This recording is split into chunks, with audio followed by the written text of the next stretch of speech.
contest, the schools involved select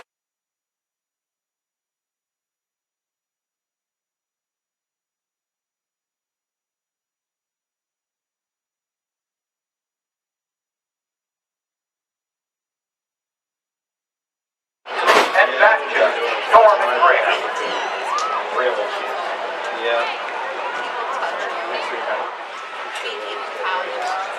I can't believe there's nobody in the announcing.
If I can figure out how to sign up for it, I would.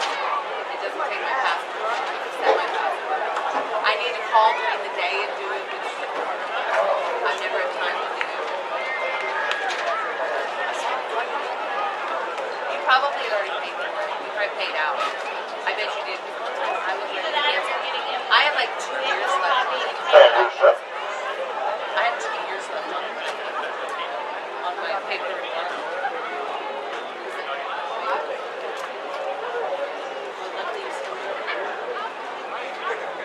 Ladies and gentlemen, please rise as the color guard presents the national colors, and then remain standing for the playing of the national anthem.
Afghanistan.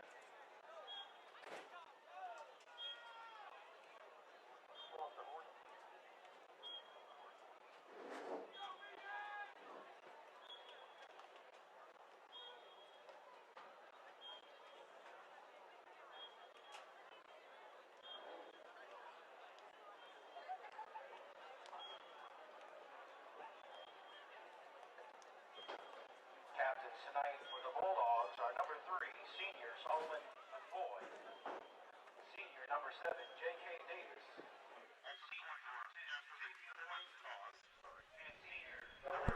The 2021 season starts tonight here in Greenville, Texas, where Chapel Hill will play the Greenville Lions. Hello, everybody. I'm Logan Ward. Alongside me is Brett Sweeney as we kick off a new season of Texas high school football, and one that has some lofty expectations for the Chapel Hill Bulldogs coming into this one. Of course, last year went 8-5 in the season, went to the third round of the playoffs, something that was probably unexpected. Well, it's not unexpected anymore. Now Chapel Hill is predicted to go pretty far. They're actually number 12 in the state, and they get their campaign started off here on the road in Greenville. I'm excited. This is going to be fun. Just the taste in my mouth has been kind of salty since the last time we saw the Bulldogs on the field. Lindale just ran into a juggernaut last year. Lindale just made a deep run, and so you can't feel too bad about getting knocked out by them and end up losing in the state championship. So I'm looking forward to seeing what this experience-laden Bulldog team that returns a lot of talent, a lot of experience, does here to open the season. Yeah, it's going to be a good one as we are here in Greenville. Greenville from District 8, 5A Division II, so they are a classification higher than the Chapel Hill Bulldogs. But it's a good test here to start off for head coach Jeff Reardon in his third season here at Chapel Hill, and has had a pretty good run. Of course, last year, like I said, third round of the playoffs wasn't really the expectation to get that far, but made a run. And now, high expectations for this Chapel Hill team, and we will receive the ball and get going on offense to start this game.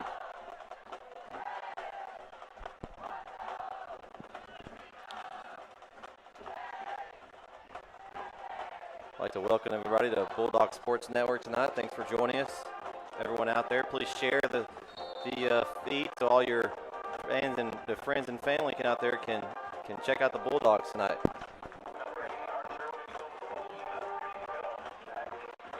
Back to receive for Chapel Hill is Tyson Berry and Solomon McFoy. This is a short kick. It's going to be fielded and out of bounds. About the 35-yard line is Isaiah Brooks to start the season for Chapel Hill. So pretty good field position to start for the offense. Now this offense is the experienced group, 7 returning starters for the offense. But of course, this is the first varsity snap for Tyler Jones. And actually, start the game, Tyler Jones is not going to be under center. Deuce McGregor's under center. A little Wildcat action here. Gives it to Tyson Berry. You're going to try to get back to he's Tyler open. Jones, and there's Deuce He's McGregor, wide open. 40-yard line, Wow. catches it at the 30, cuts cross field, and this is going to be He's a gone. first play touchdown for the Chapel Hill Bulldogs. I'd say that's a great way to start, Logan. First play, 1 touchdown. I don't think that Greenville was looking for that early. Well, when your starting quarterback is not in the under center to start it, you're probably scratching your head a little bit. And what a beautifully designed play. That was Tyler Jones who threw the touchdown pass. They gave it to Tyler Jones, and his first varsity touchdown is a beauty to start the game. Adolfo Tamayo misses the PAT.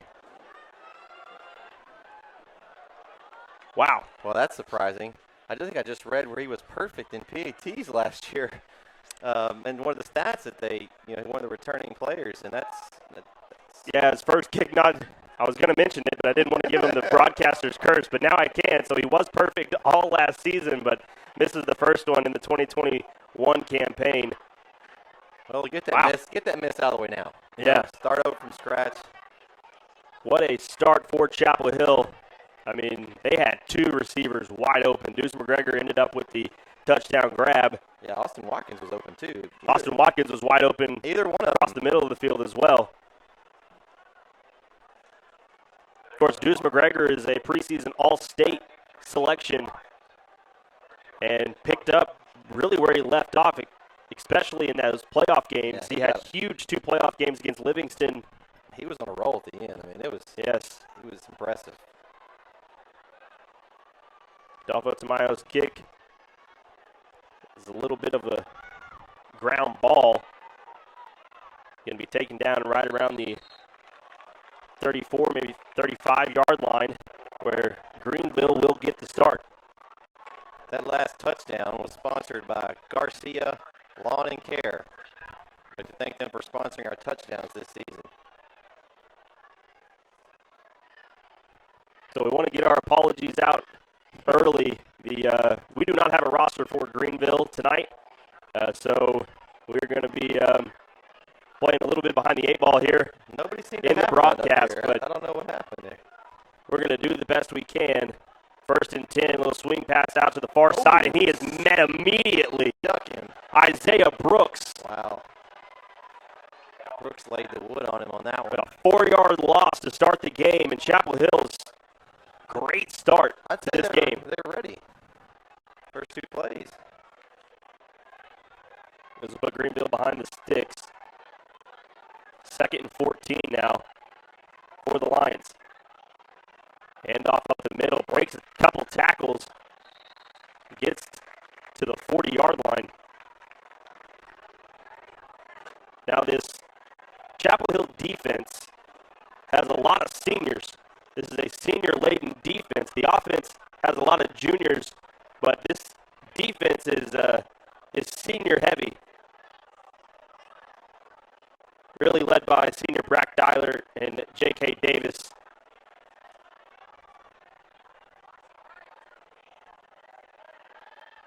Stick route, that's caught. Going to be good for a 1st down, but there is a flag on the play. We'll see what the flag is for. This one might be coming back. Holding it. Let's see what they call here. Chop block. We got a shot block on the offense, so that will negate the 1st down. It's going to be 15 yards and remain 3rd down, so now they really have to do something.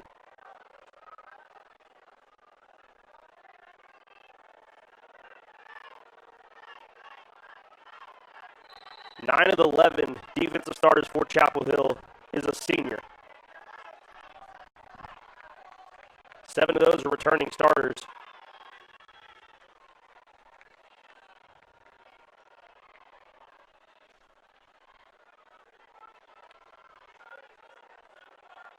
Drop back to pass, going to try to evade the rush, and he's chopped down there by Brack Dyer.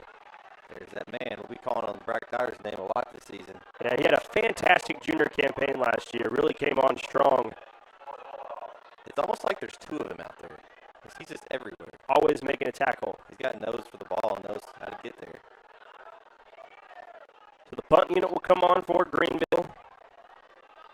Have to in this situation. 4th and 18 with 9:43 and counting remaining here in the 1st quarter. There's 2 players back to receive the kick. Solomon McFoy and Samari Willis. That one's going to bounce out of bounds about the 33-yard line, and Chapel Hill will take over. I'm not expecting a one-play touchdown on this one. We'll see if Tyler Jones is in the gun. See if he'll line up for his first snap he'll take. And it seems like he will. 4 wide receivers. This is a similar formation and a familiar formation in this Reardon offense. Samari Willis breaks the tackle. Gets stood up at the 40-yard line. That Willis-Davis And combo 7. is going to be big this year, wearing out the defense, open up those receivers on the outside. Of course, Tyler Jones, the junior, had played back backup duty last year to Cam Ford. Cam Ford was kind of the do-it-all quarterback for this Chapel Hill team last year. Tyler Jones hits it to Deuce McGregor. He bounces off a couple tackles, gets the first down, across midfield, and into line territory. So Cam Ford was the quarterback last year, did it all in the air, on the ground, with a bulldozer on the ground. Nobody could tackle him. So Tyler Jones has some big shoes to fill. Not quite the player in terms of bruising, running style that I think we grew to see from Cam Ford last year. I'm excited to see what Tyler Jones does, especially with his feet. That was such a big part of that Chapel Hill offense last year. We'll see if Tyler Jones is kind of that same model of running the football. Last year was kind of you're in a sticky situation. Cam Ford is going to get a quarterback run. Tyler Jones throws it deep downfield. Solomon McFoy catches it and in the end zone. Touchdown.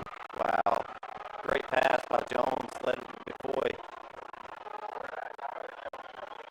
for an easy touchdown.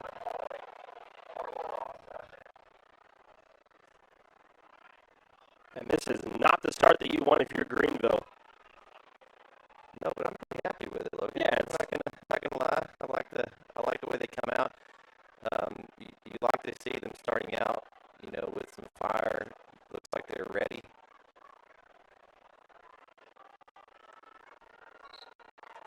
And Bubba Smiles' kick this time is up and good. 13-0 our score. 8:08 remaining here in the first quarter. We'll take our first break here. You're watching Chapel Hill football here on the Bulldog Sports Network.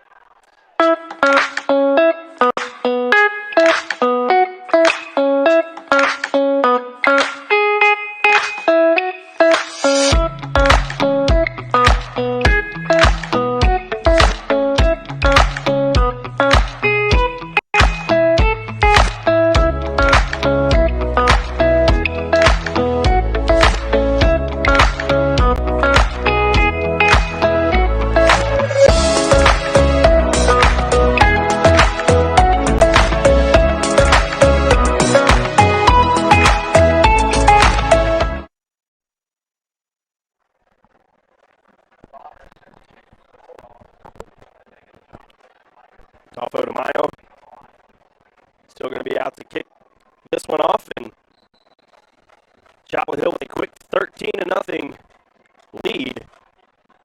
Here with 8:08 remaining in the first quarter. This one, another ground ball. This is going to be a good return. There's a tackle there.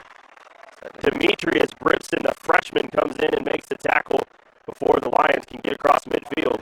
If he doesn't make that tackle, he could have been. That's house call. Yeah, it's a great tackle by the freshman.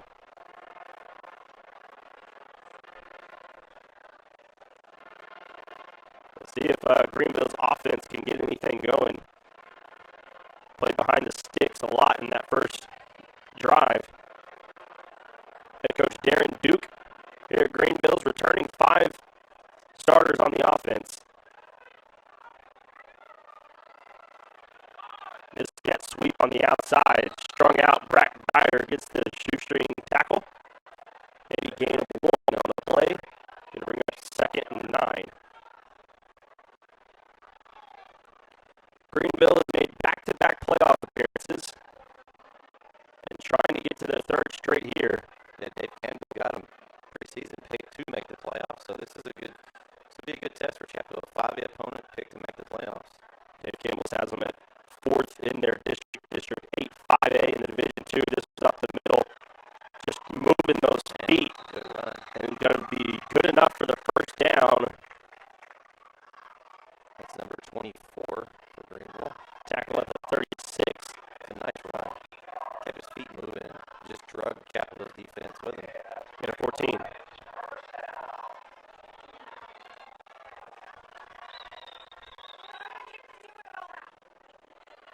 Another handoff to 24 up the middle. And another good game. See the adjustments that Chapel Hill makes defensively. Last year, that was one of the one of the hard things about this Chapel Hill team, defensively, they couldn't stop the run up the middle. I mean, against Kilgore, Travion Epps How many times did that happen? had like 400 yards. He was Texas Player of the Week. And I think almost got to the most rushing yards in the game. This tackle was blown up. Daniel Waddleson Wow. read that play perfectly. I think he was in the huddle. He knew the play. I mean, he was running right at it. That's right there is film. Yeah, he knew the play. He knew exactly what was happening on that one. Met him in the backfield. Loss of a couple now, 3rd and 11 for Greenville. Greenville's really lucky that the guy had the good possession of the ball right there. That could have easily been popped loose for a fumble.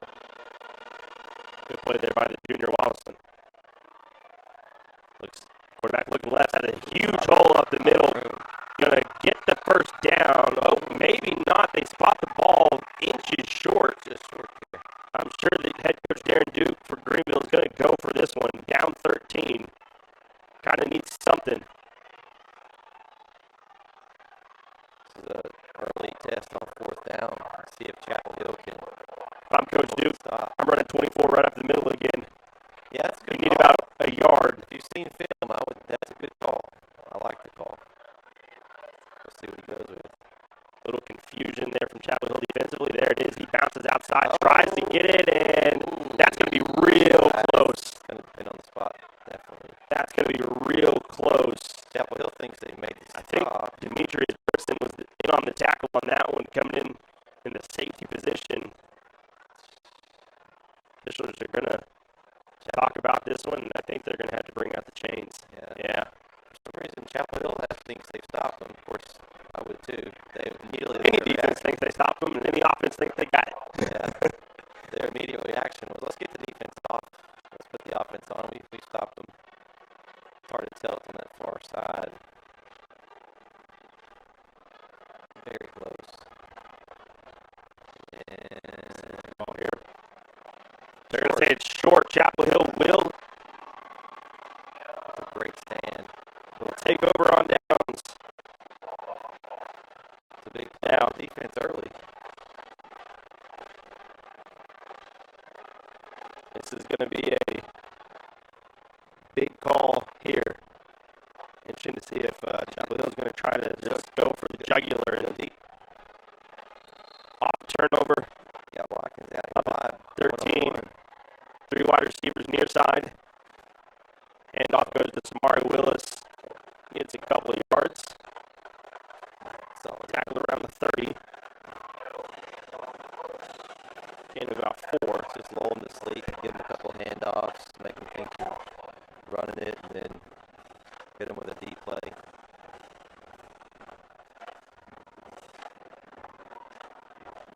DeAndre Williams in that running back. Fakes over to Tyson Berry. Berry can be pushed out of bounds, and there's going to be That's a penalty on Watkins right there. maybe a block in the back on Watkins. Yeah. Kind of missed his block originally, and then tried to come back and get the block, but pushed him in the back.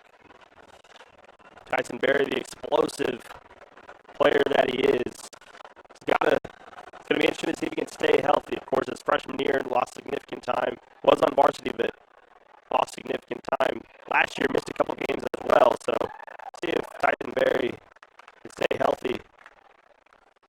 But when he's on the field, he is electric when he has the ball in his hand. Yeah, he's one of those players that just get in the ball and let him do what he does. And he's just so shifty. So the penalty is going to bring Chapel Hill to 2nd and 11 now. Tyler Jones going to throw it out to Austin Watkins. Watkins going to turn upfield. Gain of a couple. They're tackled at the 32-yard line. Looks like they're going to mark it at the 32. Man, get 6 out of that. Or 5. Didn't seem like that much, but man, I guess he leaned forward with that 6'5" frame.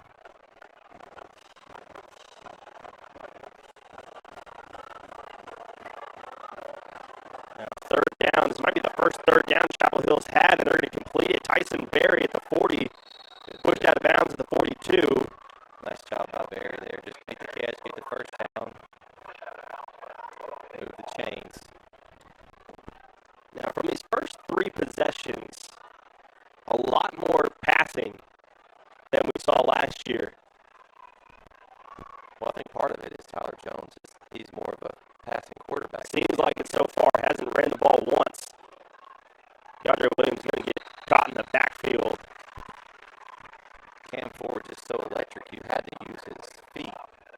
So you got Tyler Jones, which he may run the ball more towards as we get going. You know, they want to start getting comfortable. You know, you don't want to all throw your cards out there early. I like what they're doing with him, though. They're using their handoff, simple passes. I mean, minus that first play, that trick play, all of them been not anything fancy. No, but all good routes, and all of them have seemingly been wide open. Another reverse. Deuce slips up in the backfield. Gain of a couple. Or loss of a couple, excuse me. 32-yard line got him a tackle there. I'm going to bring up 3rd and 13 now. Sometimes that's all that can bring him down himself. He's just so shifty.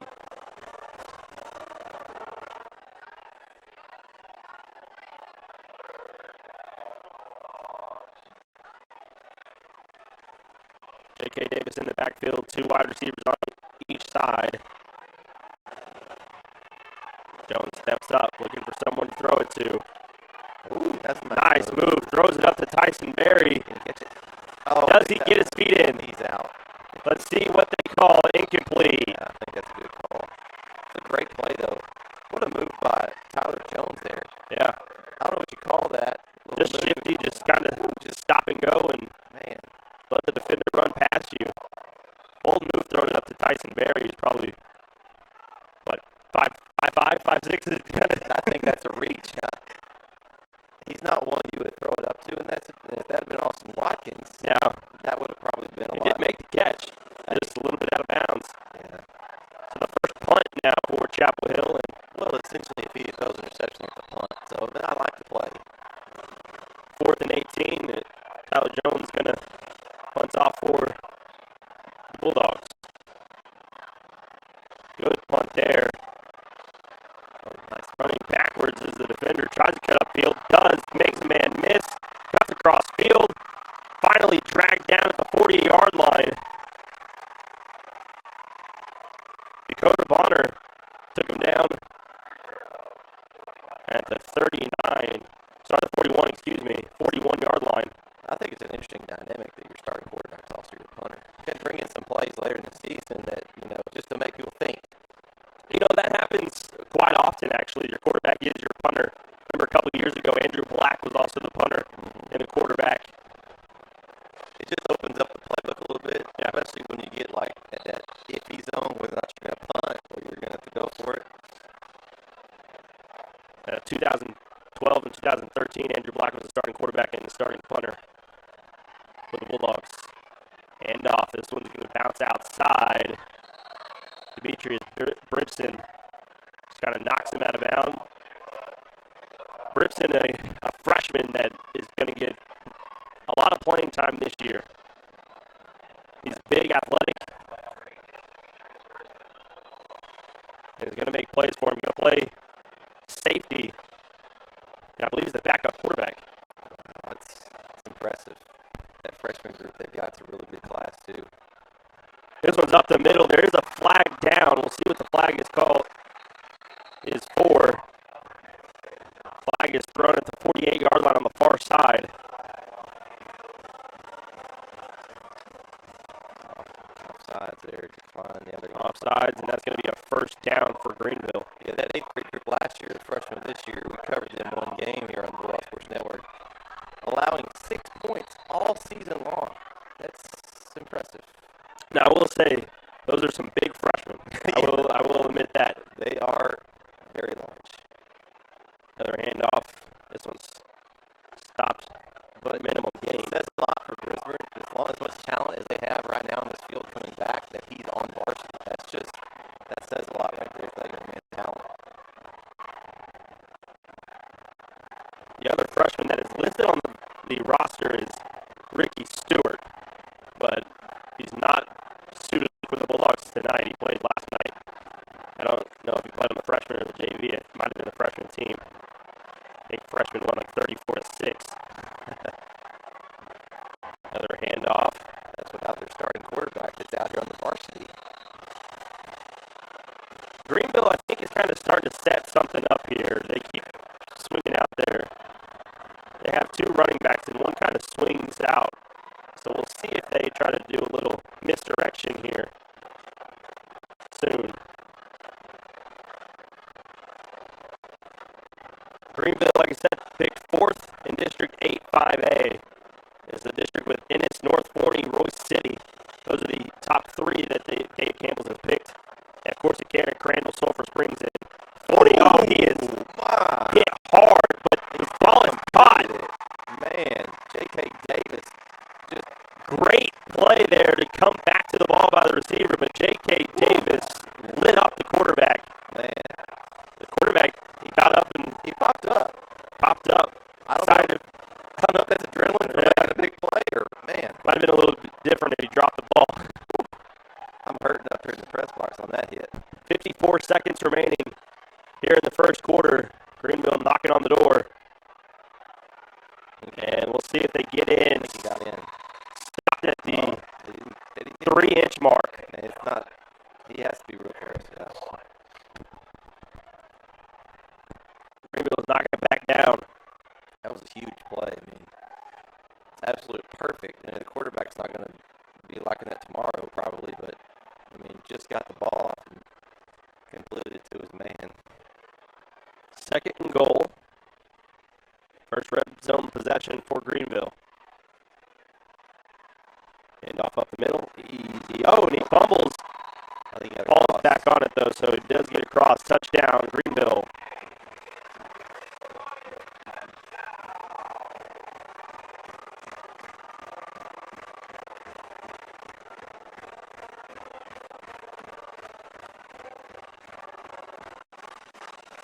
Pretty good drive there for Greenville. Yeah, it was a lot of just kind of Started out the 40-yard line, 60-yard drive. They kind of lulled him to sleep and hit that big play. Got him down inside the 5 and punched in. 60-yard drives results in 7.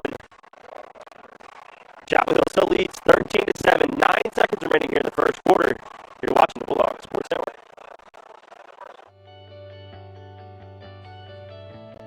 Here at Big Tex Homes, we are a real estate solution company committed to serving the needs of the people. We're here to help and solve all your real estate needs, whether that be buying, selling, foreclosure, tax lien, probate short sales, or maybe a landlord that doesn't know what to do with his property. If you need this help, call us today at 903-472-0220 or visit our website at www.bigtexhome.com.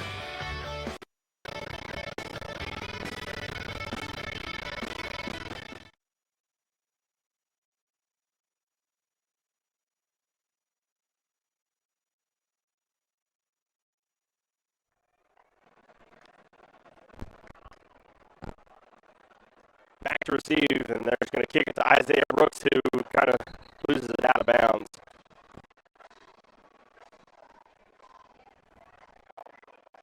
Now 8 seconds remaining here in the first quarter, so maybe a one play. We'll have probably time for one play.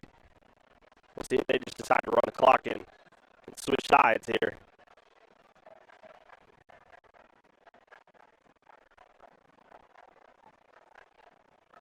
It's a pretty night here in Greenville. It's a little hot here in the press box. No AC, but we work with it. You're being kind, Logan. It's pretty warm. The breeze through the window feels pretty good, though. Halftime, I might go down there and sit in front of that industrial-sized fan. I think it's a good idea. Pass out to Austin Watkins, almost picked off, but able to corral it. Got to the 35, and that's going to be the end of the first quarter. We'll take a break. Chapel Hill leads 13-7 after 1 here on the Bulldog Sports Network.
don't know how that could be anything there.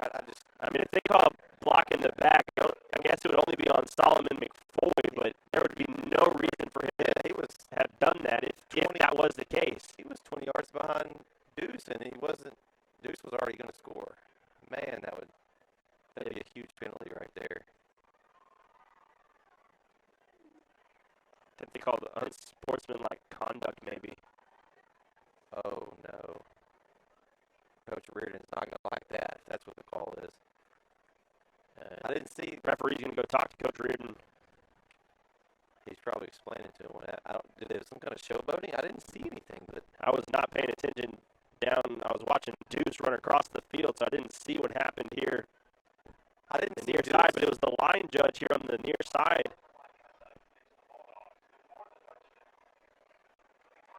So that's going to avoid the touchdown. Wow, that's a huge penalty. I'd like to see that on film just to see exactly what they called. I was looking at Deuce too, and I didn't see him do anything. No, I didn't see him do anything either. It had to be something here close to this near side, and the only player over here is Solomon McFoy that I thought of. But nevertheless, 10:34 touchdowns off the board. Tyler Jones going to keep it and going to get to the outside. Another flag thrown in from the back judge. Man. Holding. Well, I think that might answer the question if Tyler Jones can run, because that looked like a pretty good play there. Unfortunately, his team didn't help him out, and definitely Holding call is going to negate this touchdown too. So back-to-back plays that negate touchdowns. I think that's number 3 or 4 on us, but 2 of them have negated touchdowns. So huge ones, yeah. That's demoralizing. There's been a block in the back over here. There's been a sportsmanlike. That one, that's 3 for sure.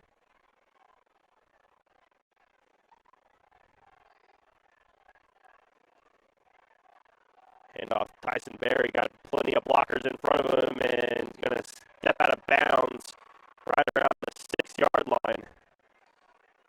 He just ran out of room. And that's going to be good enough for first down, so now it's 1st and goal. If he had another foot to the left of him, he would have scored. Didn't need much room.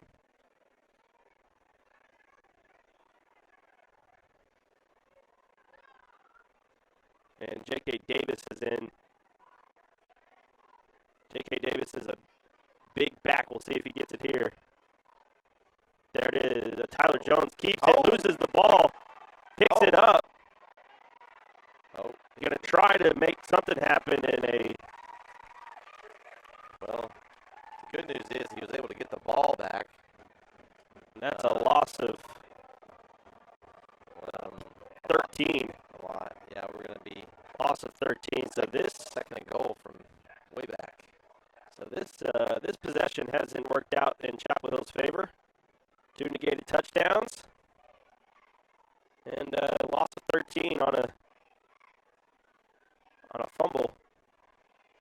Jones rolling out.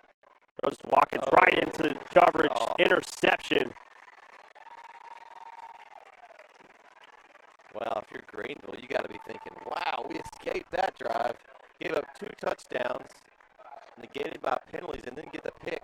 Oh, that whole possession is going to be I don't want to be in film tomorrow. Whew. That's going to be a rough one.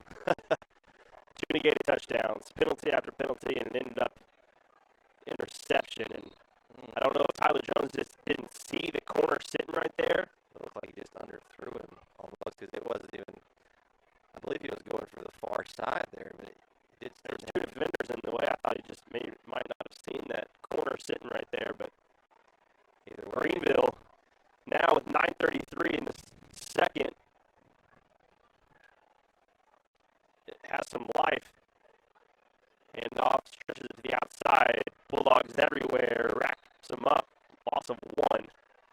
if you take away those first 2 possessions, Chapel Hill, what was that, the first 4 or 5 minutes of the game? Nothing really on offense since, minus this little drive that we kind of... We've been able to move the ball, just haven't been able to capitalize. Yeah. Moving the ball is not the problem. just get stuck. Just kind of some mistakes here and there, and Greenville's got a chance. They go down and score here. They take the lead. It just doesn't feel like the game is, like the score is way closer than the next game. Pass outside. They're just going to swing it out to the running back, and he's going nowhere. It's going Going to bring up third down now. no gain and maybe a half-yard gain, if anything there. This will be a big stop here if the Bulldog defense can respond and kind of bail the offense out after the offense kind of ran out of gas there at the end of the drive. I will say this defense does look improved. I don't know if it's just another year under the system, but this defense swarming to the ball, being in the right position, has looked pretty good. Yeah, under new defensive coordinator Craig McFarland. And there's a huge play there. Isaiah Brooks breaks it up. And I know that's one thing that the coaches talked about this week is these corners crashing to these stick routes that the Greenville team likes to run. And Isaiah Brooks has done it multiple times today of just crashing that stick route. He almost ran the route better than the receiver there. I mean, it was a great play by Brooks. Isaiah Brooks paying attention in the film study. Now two returners back. Going to be Solomon McFoy and Demetrius Brimson. The freshman's going to get it. See if he's going to take off. He is. And is going to get wrapped up. Ball inside Greenville territory, so Chapel Hill will set up with great field position. There is a flag on the play.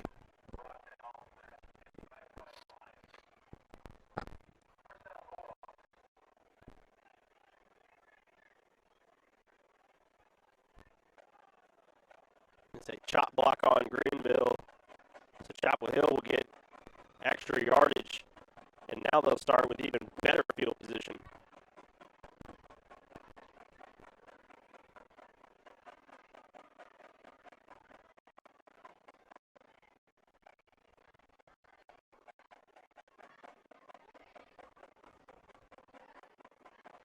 Oh, actually, they're going to say it's a chop block on Chapel Hill, so they'll lose yardage here.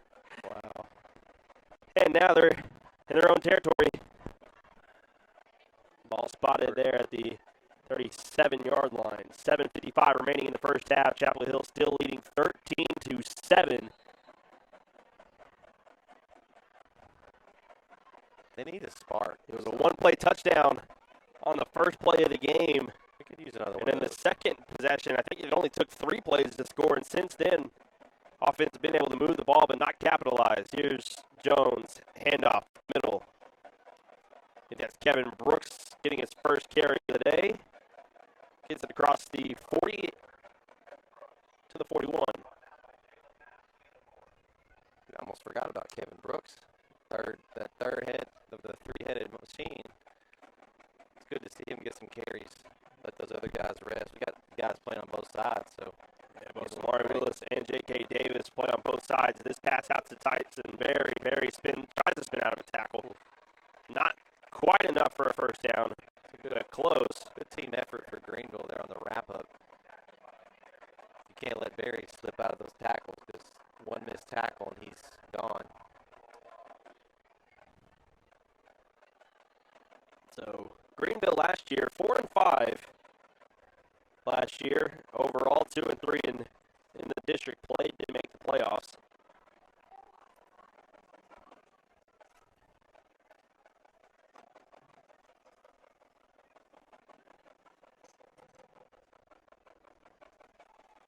Jones steps up, fades a rush, cuts across field. Tyler Jones has plenty of space. One man to miss. Beat. He does.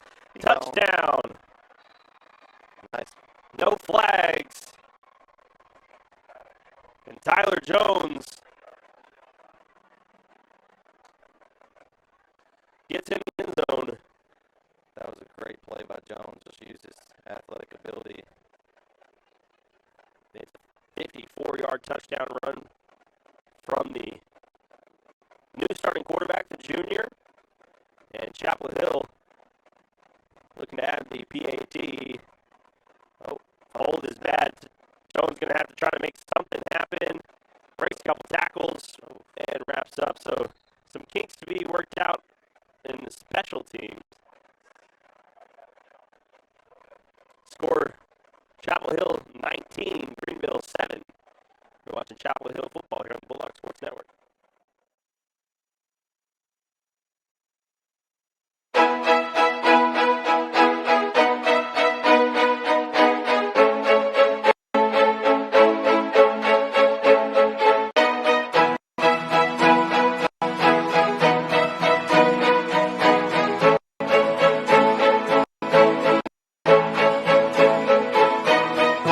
Wooden Bean, your locally owned drive-through coffee shop, is centrally located in Chapel Hill, diagonally across from the high school. Priding themselves in providing exceptional service and amazing drinks. From your standard coffee to lattes to signature cold brews, they have something for everyone. Teas, live fair breakfast, and a Red Bull fizz that would kickstart any morning. If you haven't been out to see them, today is the day. Can't miss them. They're in the blue shipping container, and their baristas are looking forward to fixing up something just for you. Come on in and drive through.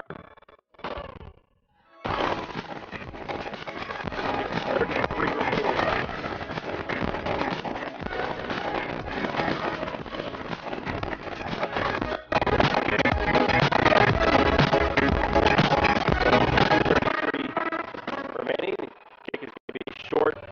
Here's a big Stacked up by We are one real estate Bulldogs. solution company, committed to serving the needs of the people.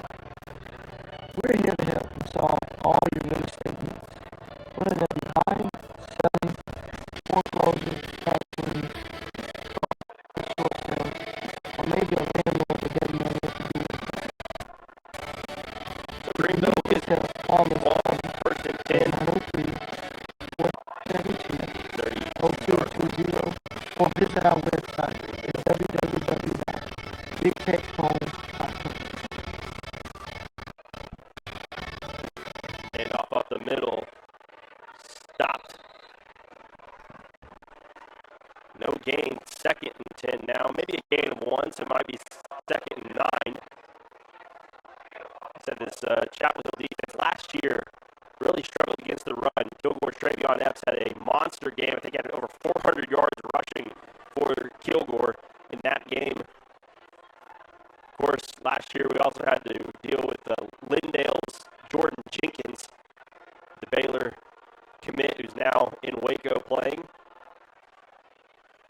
And so, and center had a really good, I think his name was Horace Grant, who played, Horace did. And this was picked off by Solomon McFoy under duress. Was the quarterback. Threw it short, and Solomon McFoy, the senior, the leader of this defense, comes up with an interception, and Chapel Hill has a great opportunity to stretch the lead even more here with 5:40 remaining here in the first half. Solomon McFoy, a top-notch player and a top-notch dude. He represented Chapel Hill at the East Texas Coaches Luncheon. He went with Coach Reardon. And I guess they call him Coach Rio too. Matt Reardon, who is head coach Jeff Reardon's brother, the assistant AD, joined his brother Jeff here in Chapel Hill this year. And Solomon McFoy represented Chapel Hill at the East Texas Coaches Luncheon over the summer. And Chapel Hill will get a delay of game penalty.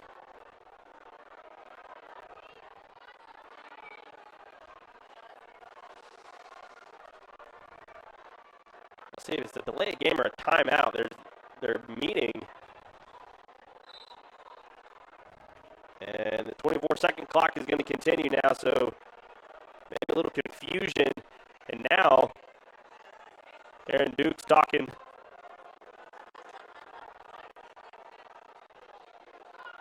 to his coaches, and now 7 on the play clock. This is Demetrius Britson who's in, and he's going to get the ball and run to the left side. Pick up a good play there. So Demetrius Brisbane's in the game now at quarterback. And we'll see how long this stays. I don't see Tyler Jones on the sideline. I thought he did kind of get hit a little weird on that PAT. So now the freshman here in his first varsity game is going to be the quarterback. Handoff to Kevin Brooks.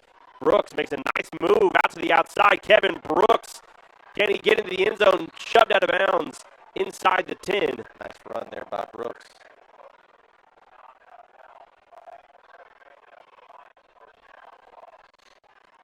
I was wondering to start the season how much playing time Demetrius Brimson was going to get at quarterback this year, and already here in the first game, it looks like he's going to get a couple snaps.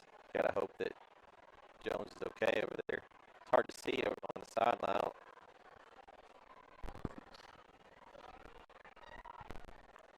Brimson running out to his left, runs straight over a player, and he's going to be down right at the inch mark. Nice run. Man, the freshman is not scared. Went straight at him. Didn't try to make anybody miss. Went straight at that defender. He was trying to score. Let's just be honest. He went straight at the defender. That's a good sign. Well, Freshman's not scared at all of this moment. And that's a good thing. And you don't want Jones to be hurt here, but hopefully he's not. But you get the freshman here, get him some snaps. So if something does happen later down the road, you need to put him in. He's got a little game experience. 4:23 remaining here in the first half.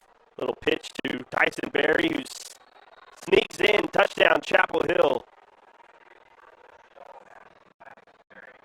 I guess technically that would be Demetrius Brimson's first touchdown pass.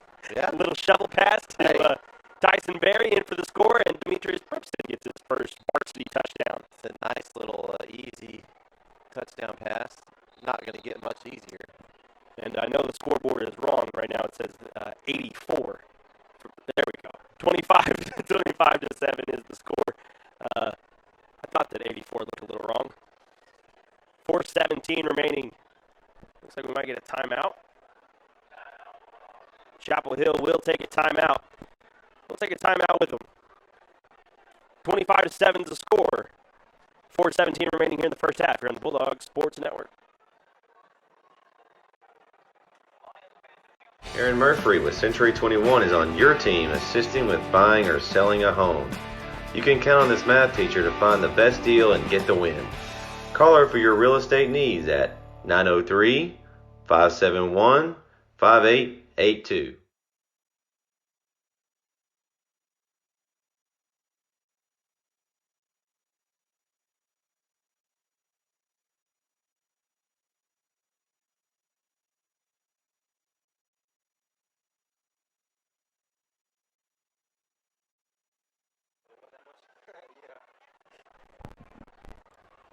All right, so 2-point conversion. Tyson Berry with a little flip pass to Austin Watkins. 2 points good. 27 to 7 our score now.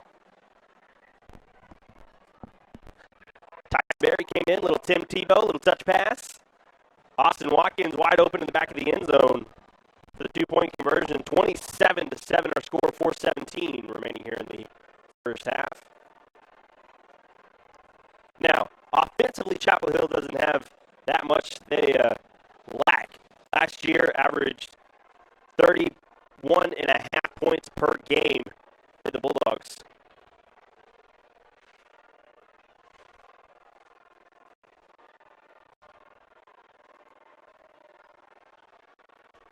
Already at 27 to start this one. You remember last year, though, they started out with a lot of points against Glendora. I think they put up 62 points in that first game against Glendora last year. I've been impressed with the defense. As good as the offenses look, the defense has impressed me more because when it comes down to it, if you can't stop anybody, you're going to have a bad offensive night. So you're going to have to rely on the defense at some point. So I've been very impressed with the defense. And tonight, the offense has helped the defense here. Up 20 with 4 minutes left. You can kind of let loose a little bit on defense and go after some things that you might not be able to with a 20-point lead.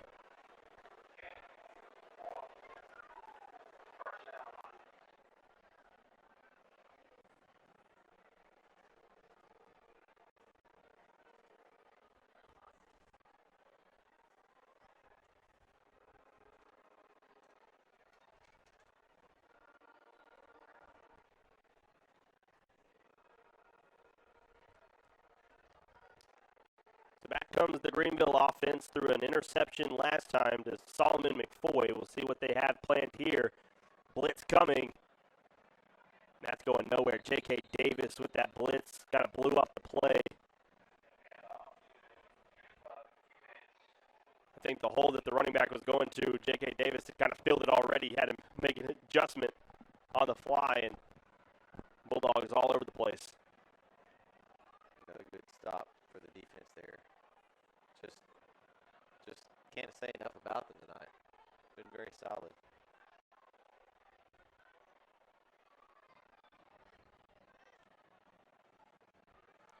Pass, running, quarterback's going to take it up the middle. Gain of a couple, brings up third down. About 3rd and 4 now. See, even right there was a lot of room there, and they were able to close it down really fast. Went from last year, that might have broken for a first down. They were able to hold them to 5. That's what you got to do in these situations.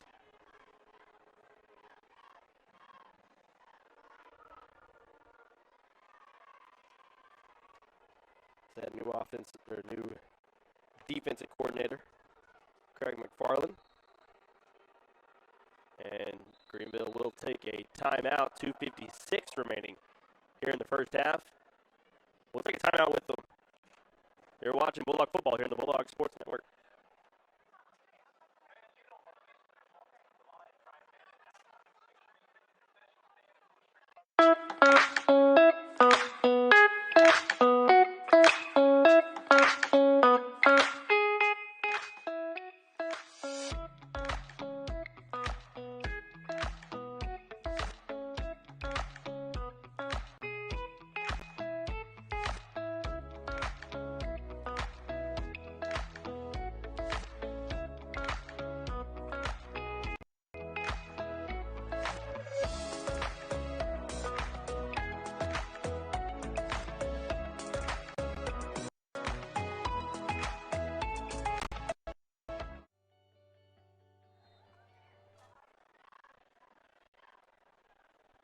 Third and 4 now for Greenville as we get this one going. Bobbled snap.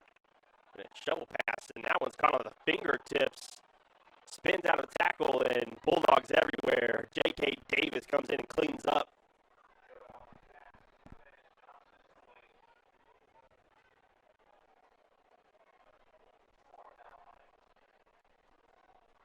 Out here on the first Friday night of the Texas high school football season.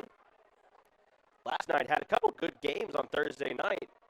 Crosby and Carthage. Of course, Carthage won the 4A Division II state championship last year. Crosby was in the 5A state championship. Those two teams met yesterday.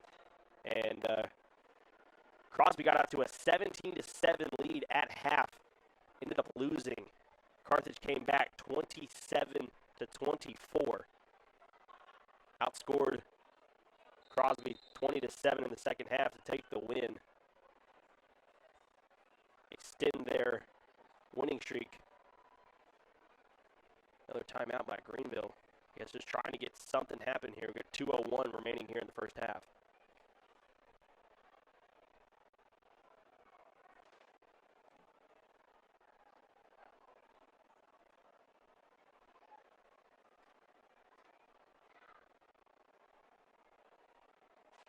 We got some time here. I'd like to thank our sponsors again. Income Portfolio Strategies, Ebenezer Church, Wooden Bean, Brady Messenberg with a Property Shop Group, Big Tex Home Investments, Century 21. Get all our touchdowns tonight are also sponsored. I thank Hector Garcia. Thank him for sponsoring. CNA Lawn Care, Mowing, Tree Trimming, Landscaping, and more. Give him a call. Greenville's going to decide to punt. Solomon McFoy returning punts there. Drops it. He's going to pick it up at the 10-yard line, trying to make a man miss. Cuts across fields. McFoy's got speed.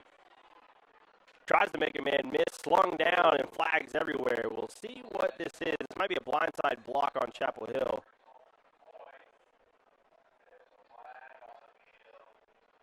He ran pretty much the entire width of the field there.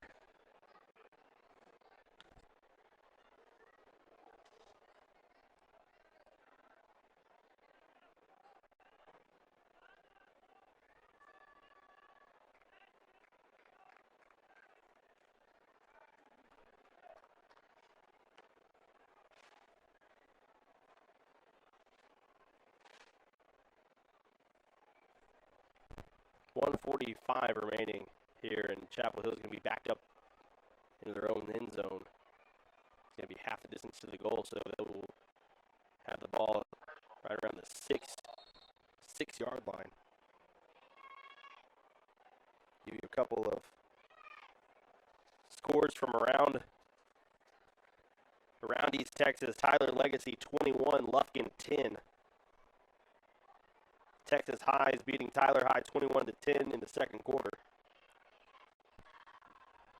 Looks like Tyler Jones is back in at quarterback. It's good to see. For this seemingly final. And is that another delay of game? Another delay of game for Chapel Hill, so back him up. I guess half the distance. What's 3 more yards? Yeah, I'm not going to move him back too much farther.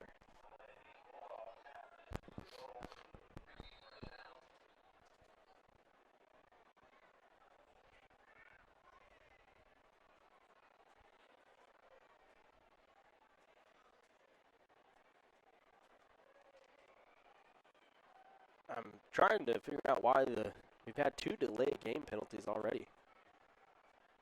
Back to pass. Jones looking right. Going to have to be careful. Throws it up, and he stepped out. That's going to be a safety. That's I think that's just a young quarterback. Yeah, he didn't realize where he was until he'd already stepped out, I think. So safety for Greenville. That's going to lead the score 27-9. Now Chapel Hill will come out and punt. So Greenville will get the ball back with 1:38 here in the first half. And it's been a sloppy game for Chapel Hill. Even though you're still leading by 18, it's been a sloppy game. Should be a lot more. Yeah, at this point. A lot of penalties, a lot of little mistakes. Delay games, penalties. PATs missed. And PATs. I mean, it's the first game of the season. Some of that is expected to have in your first game of the year. Yeah, Coach Reardon and his staff will get that cleaned up. Yeah. I have no doubt in that. Give you a couple more scores around. Big Sandy 33, Tyler All Saints 0. White House leading Forney 20-0 in the second. In a good game, I think Nacogdoches and Kilgore tied at 7 in the second quarter. Hallsville beating Henderson 13-0. We play both of those teams. We'll play Hallsville here in about 2 weeks. Henderson, last game of the year. So that's going to be one to watch. Pine Tree 6-0 over Liberty Ilo. Lufkin leading Kaufman 14-6. We'll keep you updated on those games throughout the remainder of the night. Dapo de Mayo kicks off. Caught around the 20-yard line. Greenville's the one area they've had success has been kickoff returns. Yeah, nice The 34-yard line, Jaden Mayfield makes the tackle.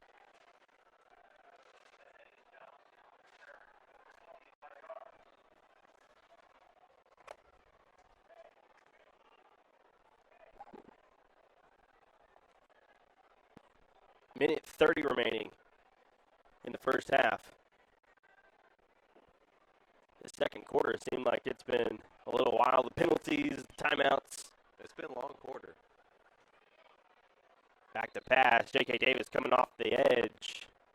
And it's going to be false start. I thought I saw the right tackle move. False start. Speaking of penalties, there's another one. Greenville has not had many penalties tonight.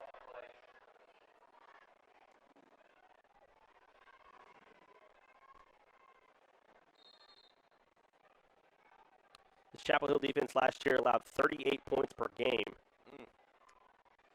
But so far tonight, only allowing 7 in this opening contest. 2 wide receivers each side. Quarterback drops back, looking to his right, tells the receiver to go, and gets pushed out of bounds. Right around the 39-yard line. And you mentioned it up top about the defense having so many seniors. I think that's part of the reason why that you see so much success. You've got a lot of guys returning, a lot of guys experienced. This is going to be their 3rd year in the Reardon system. So they've, started to, really understand it, really click. Yeah, it's been fun to watch tonight. It really has.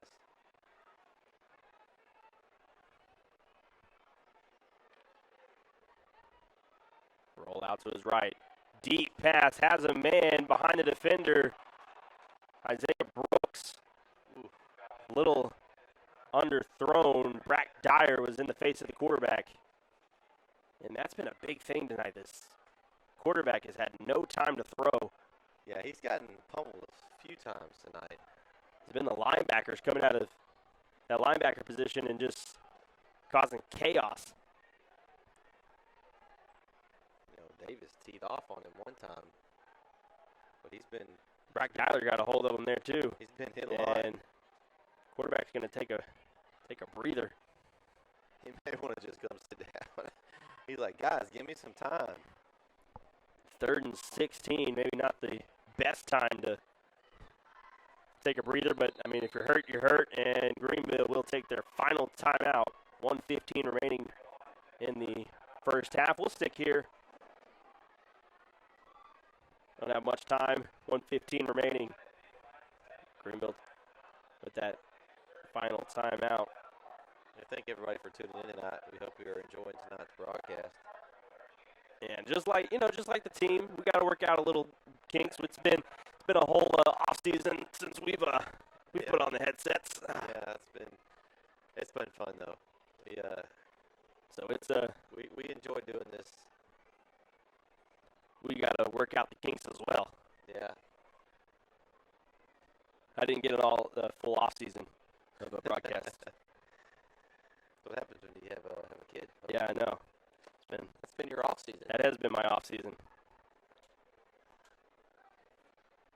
I don't think he appreciates me doing play-by-play for basketball, Olympic basketball, or Olympic rowing. Me doing play-by-play for it. I'm sure he got real tired of it.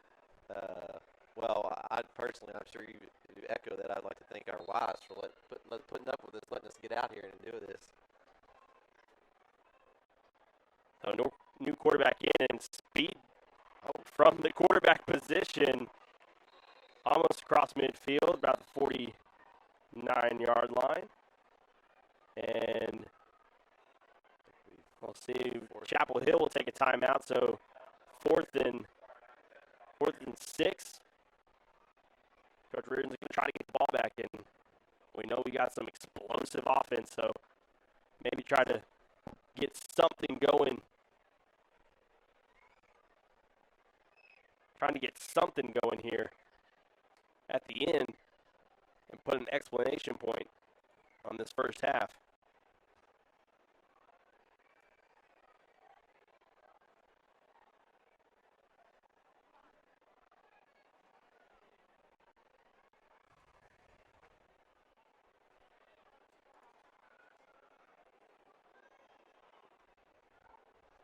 Starting quarterback for Greenville is going to come back.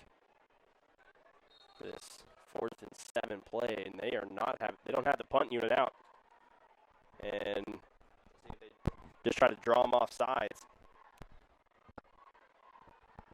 Also could do a little squib kick if they wanted, I guess. There's nobody back, so. Right now, that would be a hard place to squib.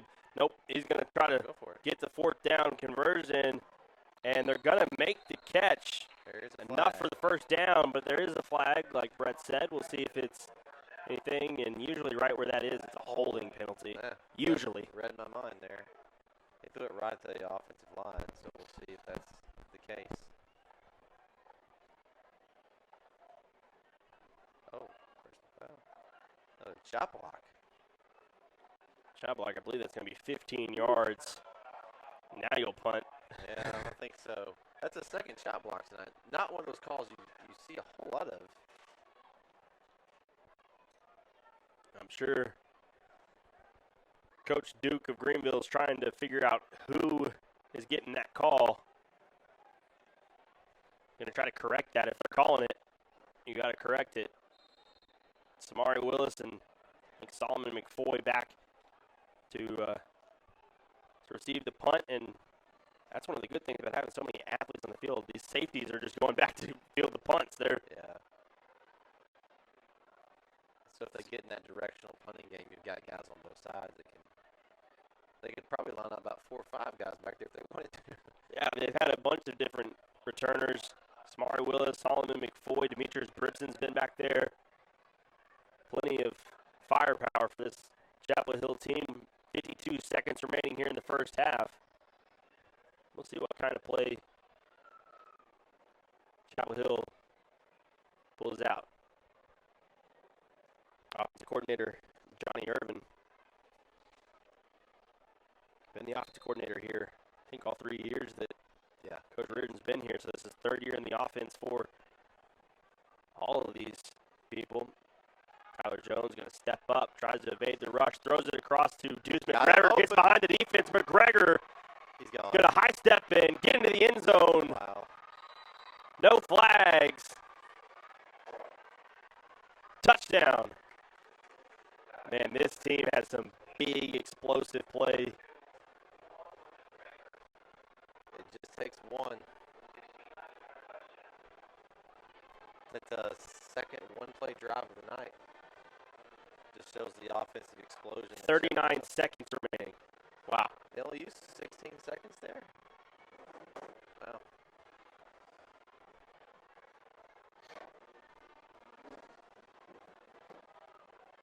Chapel Hill trying to add more to their lead. Tamayo's kick is good. 34-9 with 39 seconds remaining in the first half. We'll stay here until the end of the first half. And don't leave us. We're going to have tonight's band performance. Shout out to Mr. Hewitt. He's unable to be at the game tonight. Hope he's enjoying tonight's broadcast as well.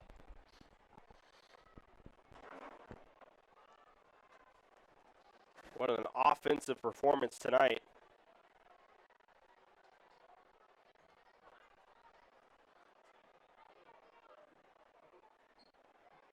Now, last year, Chapel Hill only graduated 10 seniors. This year you have 16 on the roster. That's still not a ton. The defense is where it will. Yeah, the roster body class, 16 seniors, 21 juniors, and 5 sophomores. And, of course, the 1 freshman in Demetrius Bribson. And so still have some talent.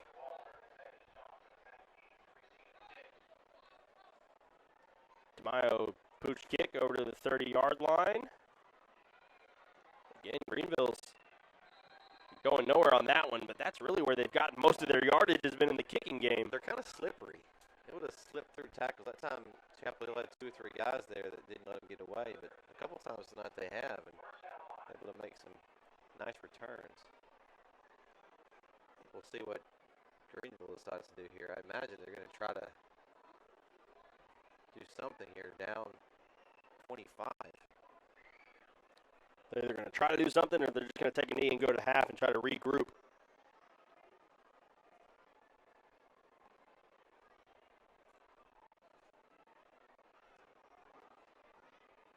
Either way, Greenville's going to have a lot to work to if they want to try to get back into this one.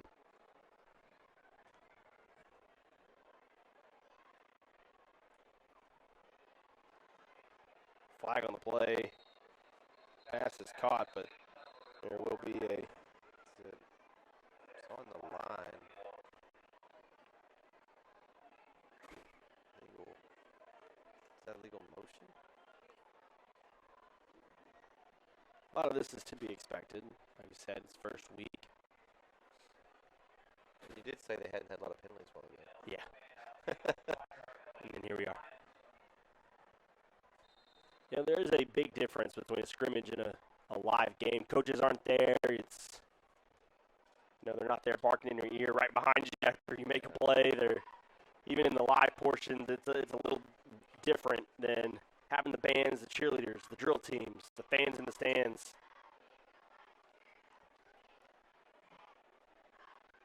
Running back bounces outside, gets across the 30-yard line, taken down by Brack Dyer. And the clock will still run. Under 20 seconds now in the first half. It's been a productive first half for Chapel Hill. A couple of touchdown passes from Tyler Jones. It's like Greenville just let it run there. And that's going to do it for the first half. Great start to this one for Chapel Hill. They lead 34-9. We'll take a quick break and be back for the halftime performance here on the Bulldog Sports Network. Wooden Bean, your locally owned drive-through coffee shop, is centrally located in Chapel Hill, diagonally across from the high school. Priding themselves in providing exceptional service and amazing drinks. From your standard coffee to lattes to signature cold brews, they have something for everyone. Teas, light fare breakfast, and a Red Bull fizz that would kickstart any morning. If you haven't been out to see them, today is the day. Can't miss them. They're in the blue shipping container, and their baristas are looking forward to fixing up something just for you. Come on in and drive through.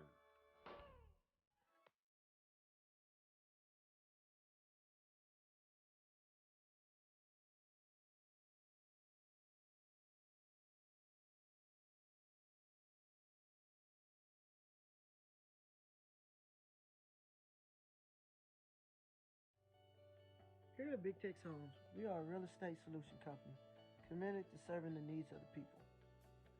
We're here to help and solve all your real estate needs, whether that be buying, selling, foreclosure, tax liens, probate short sales, or maybe a landlord that doesn't know what to do with a property. If you need this help, call us today at 903-472-0220 or visit our website at www.bigtexhomes.com.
are the oldest drill piece in the world, founded 93 years ago by Gussie Nell Davis, the famed creator of the Kilgore Ranger X.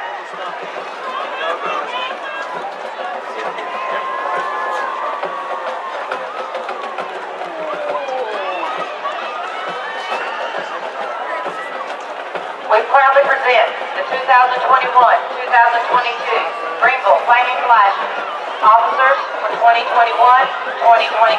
are Senior Banner Carrier Alana Hernandez, Banner Carrier Ashley Allison, daughter of Kimberly and Chris Allison. Major Selena Sanchez, daughter of Mary Cruz and Andrew Sanchez. Major Joanna Estrada, daughter of Liliana and Francisco Estrada. Major Trinity Morrison, daughter of Michelle and Ronnie Welch and Lauren and Jason Morrison. Major Alana Rector, daughter of Natalie Ziegler and Derek Horton. And Major Harley Wright, daughter of Stacy and Justin Wright. Major Gracia Ramirez, daughter of Almadali Maldonado and Jimmy Ramirez. And Colonel Stella Duke, daughter of GISD Athletic Director, Head Coach Darren and Emily Duke. Outstanding flashes of the week are Jennifer Arsenio and Giselle Leha.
The flashes have just entertained you with their traditional high kicks that are now featured in a pom-pom as the band plays The Horse.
direction of Colonel Stella Duke, Assistant Flash Director Ms. Deborah Anderson-Hobson, Flash Director Ms. Lori L. Butler. We'd like to thank our sole sponsor of the Flaming Flashes for the 2021-2022 year, Mr. Shelby Tippett with Express Signs. Please get all your signs with Shelby.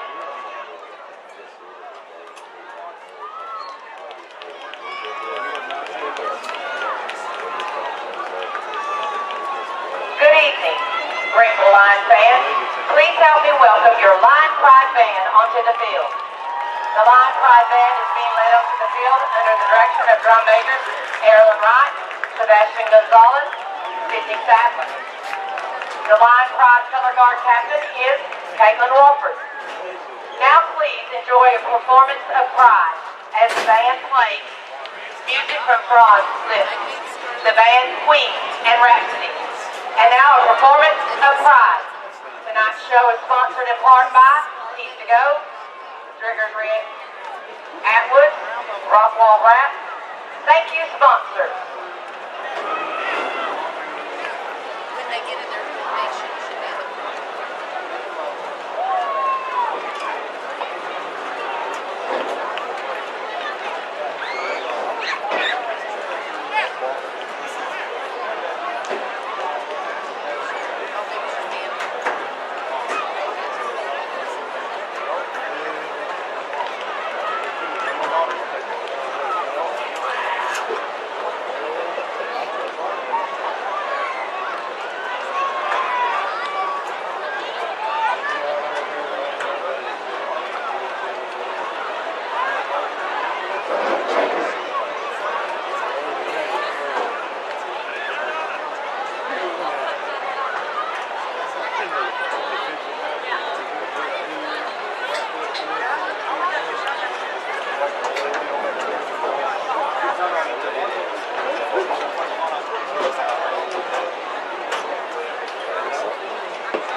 Joe Floyd, Tyler Longpond, Anthony Apostado, Luke Daly, Kelsey Mackay, and Director of Bands for GISD, Mr. Richard Burke.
Welcome back to Greenville, Texas.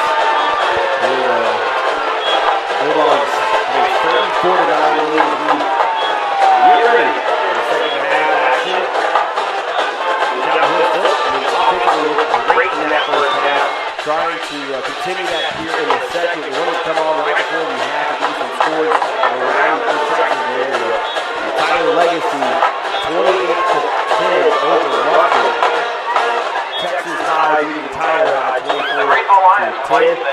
Big save all over also 40-0 right now. White House over 40-20. Nacogdoches and Kilgore tied at 7.5. Hallsville over Henderson 19-13 at the moment. Lindale Kaufman, Lindale leads 14-6. A couple other scores, Russ. That's where Coach Thomas Sitton's at. Russ is leading 21-6 over Fairfield. Another former Chapel Hill coach, Jason Holmes, leading his Tatum Eagles 34-14 over Center. Those are a couple of East Texas area schools and area scores as we get ready for the second half here in Greenville. Greenville will receive the ball here, and they desperately need some offense here to start this second half.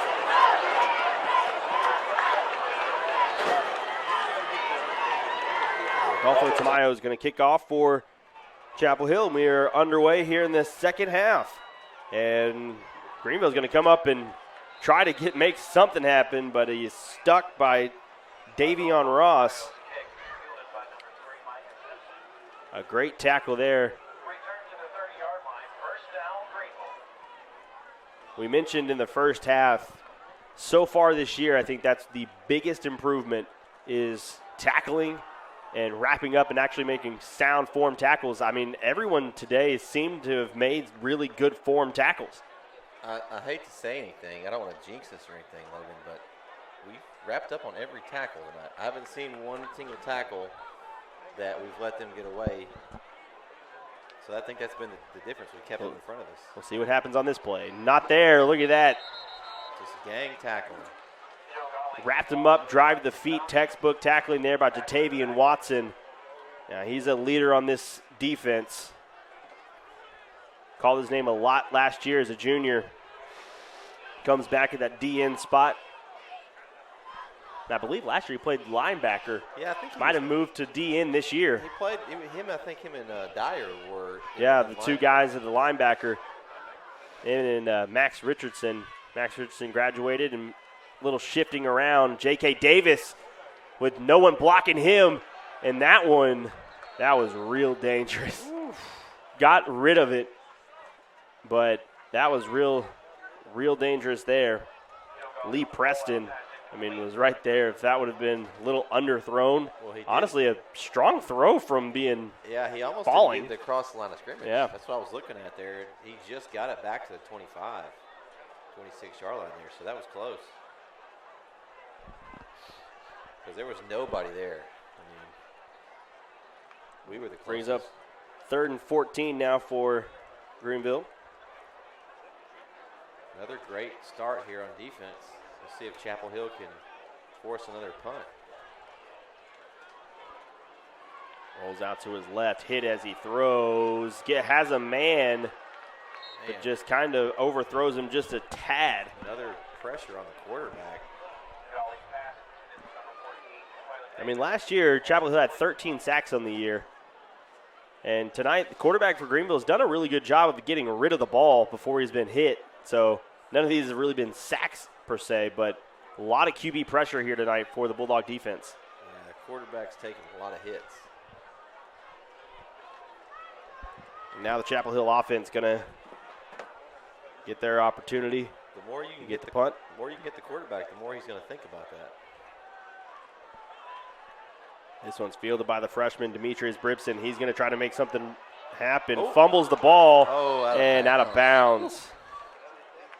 Got a great break there. Yeah, he got lucky on that one. Big sigh of relief as that ball went out of bounds. That could have easily been scooped up and taken the other way. It's one of those, the way the ball bounces things.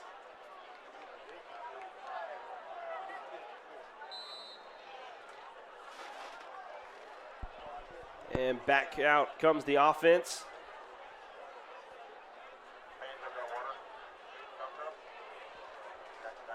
We had a very, very productive first half. First play of the game. If you're just now joining us, first play of the game was a reverse throw. Quarterback wasn't even lined up at quarterback, and they had a long touchdown on the first play of the game. Offensively done really well. A couple penalties in the first half, negated a couple touchdowns, but still put 34 points up in the first half. Yeah, very impressive. Could have been a lot more, too. 2nd and 3 now after the run by Samari Willis. Willis gets the ball again. He has a huge hole, one person to block. Samari Willis going to cut back field. There's a flag on the play. It's going to be Solomon McFoy, and another one. Solomon McFoy was pointing at the defender. I wonder if he was saying that the penalty was on him and the referees thought he was taunting him. I bet that's what that was. Let's see what they. I don't think Solomon's got to taunt somebody. I honestly think that he was pointing at him saying that the penalty was on him, but I think that both of these penalties are going to go on McFoy. We'll see what happens. If it does end up going against Chapel Hill, that's another big play taken away by penalty.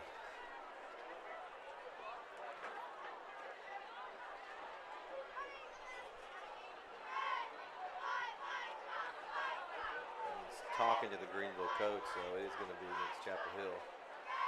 They're going to call holding on him and then an unsportsmanlike conduct. Oh.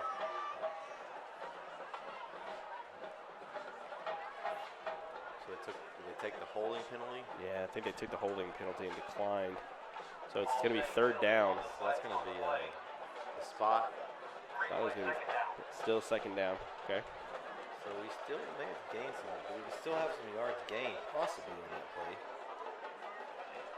Right? Because even 10 yards back, should be a first down. Yeah. Okay.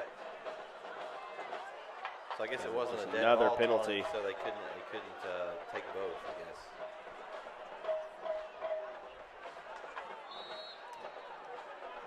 Well, we'll take the first down, I guess. Yeah.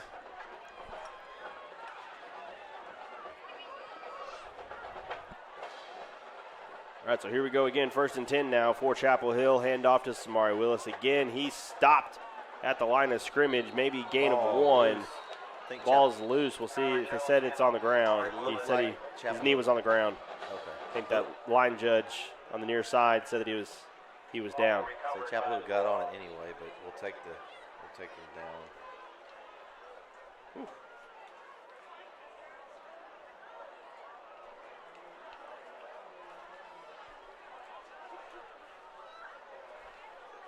9:41 remaining in the 3rd. They bring up 2nd and 9 now. J.K. Davis in at running back.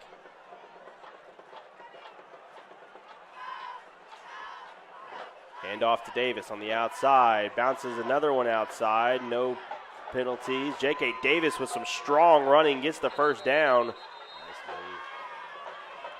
Thought they might get a penalty there and a block in the back. Yeah, I thought it might have been but they let it go.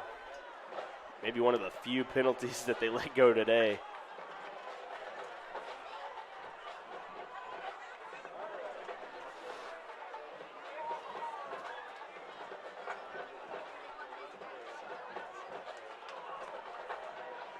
Low snap.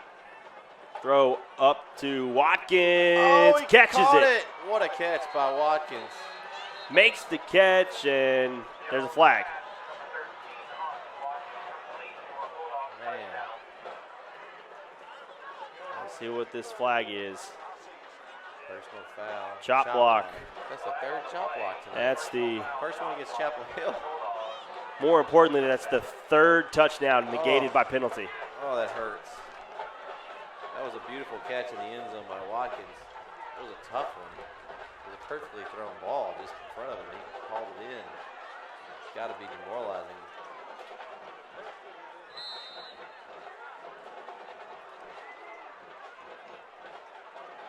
His offensive line has worked all summer long together. He even competed in a lineman challenge in Abilene this summer. You know, the skill players get 7-on-7. The linemen don't really get much, but they competed together in the state lineman challenge this summer. And from my recollection, maybe the first time that's ever happened, Tyler Jones gets wrapped up behind the line of scrimmage. Loss of 3 on the play. Yeah, I can't remember them ever competing in that. I think that's a really cool thing. You know, those guys, they do a lot of work in the trenches and don't really get a whole lot of, props and credit. We talk about how we have these guys outside that can make plays.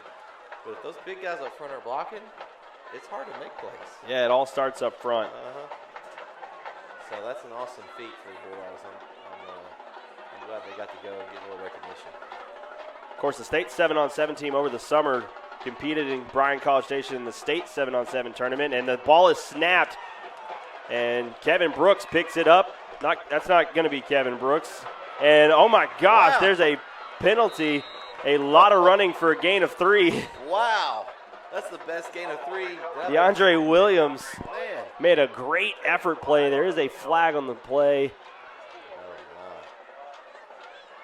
And honestly, in these situations, that's probably, they're going to say, personal foul. Personal foul. Man. I haven't kept tally with the amount of penalties we've had today, but I was just thinking that. I was like, if anybody does, I'm sure we've double digits by sure. double digits, and the yardage penalties is probably over 200 if you negate the touchdowns. Man, 3 of those penalties alone were 70 yards. Yeah, I mean, 60 yards, man. although I think that play could have been worse. Even with the penalty, we were able to get the ball back. And It's 3rd and 23.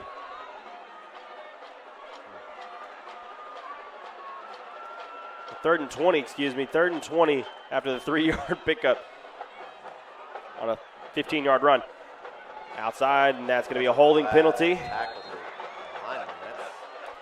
That's an easy call right in front of the referee. Julian Gonzalez, right tackle. That's going to be a penalty every time. That might be one of the easiest calls to make right there. So now back us up even more. They're going to decline it, so it's going to be 4th and 20. Probably a smart move there by Greenville.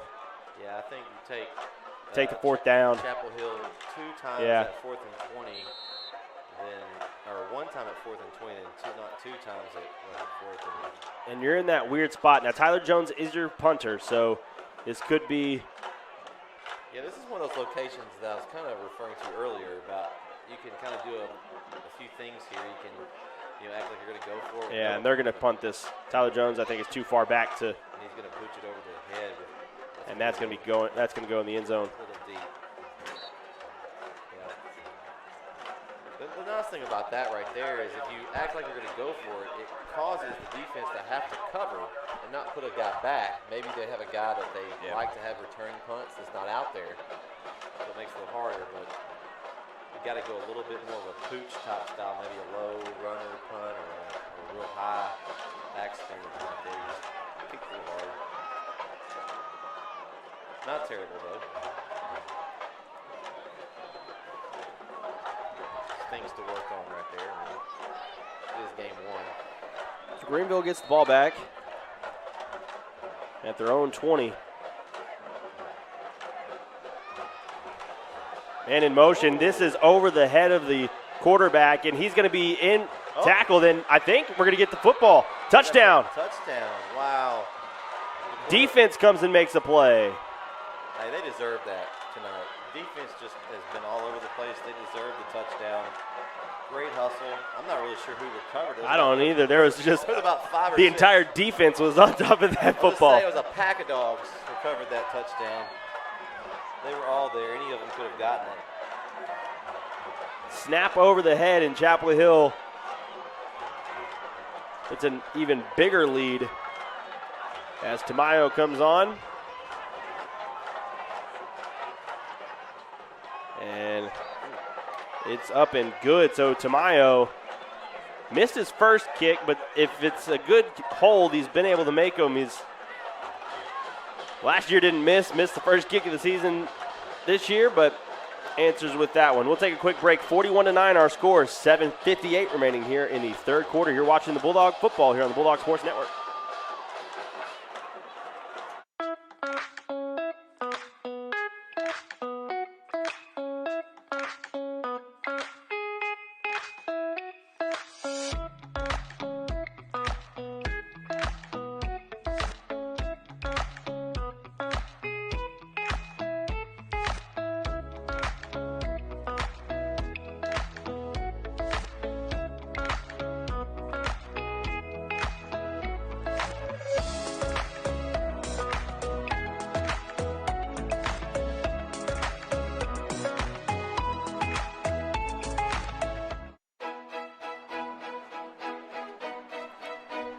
A weird night here. Chapel Hill hasn't played great, but they're still up by a significant margin. It's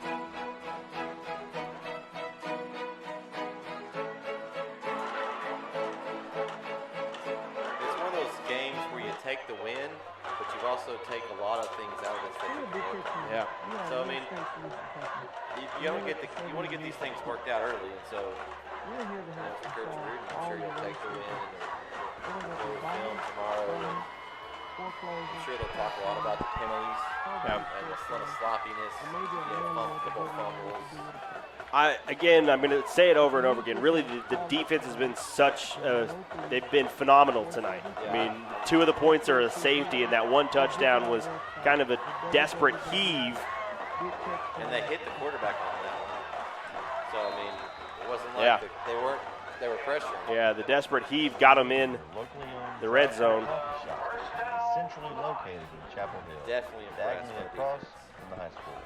That was a good run there by the Lions. Exceptional Running back number service, 24. He's had a drinks, pretty decent night. standard coffee to lattes, to signature cold brews.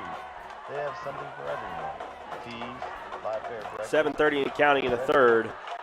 Little pass out to the far side, and they're going to get around. Greenville is going to get into the end zone. Touchdown.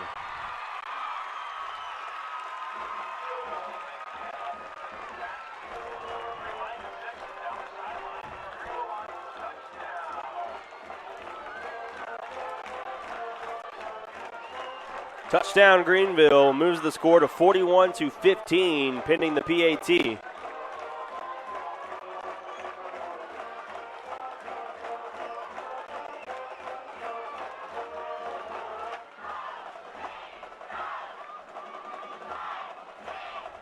I think there was a little bit of miscommunication with the DBs on that one. So it's 41-16, 7:19 remaining here in Greenville. We'll be right back here on the Bulldog Sports Network.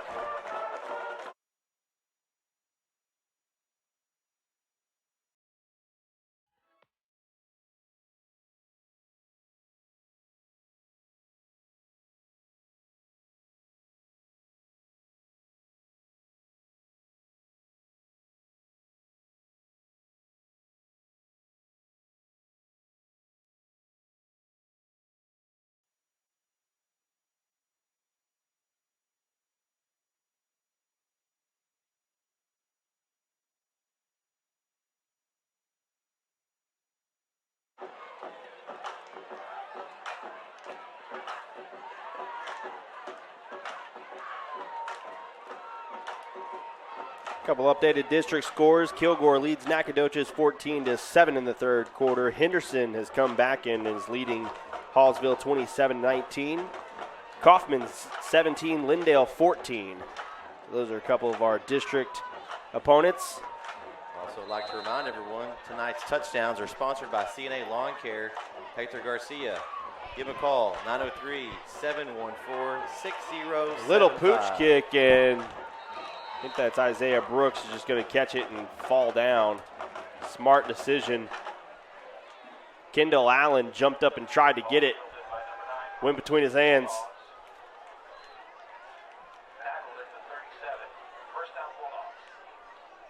But Isaiah Brooks was able to recover and get down. The way our offense is going right now, I don't know how many teams are going to be able to keep up with us offensively if our linemen can protect for a little bit. That's going to be the big key. But schematically and just the athletes that we have, I think our offense is going to be able to put up some points. This is Kevin Brooks on the outside. He kind of stutter steps and is out of bounds, and that's a late hit.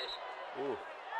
And that's going to be a penalty. And, hey, Kevin Brooks, no retaliation. Just get back up, give the ball to the referee. Next play, I'll take my 15 yards.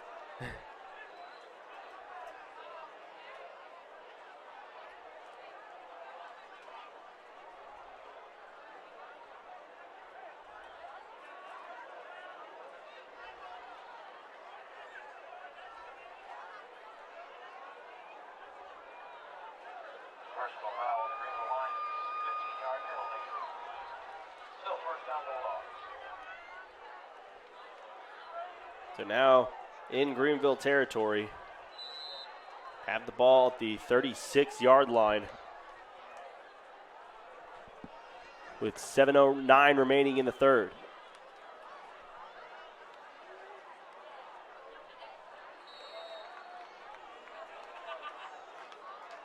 Up next for the Bulldogs next week, Chapel Hill will be playing Livingston at SFA. Will be the home team, and that's a playoff rematch.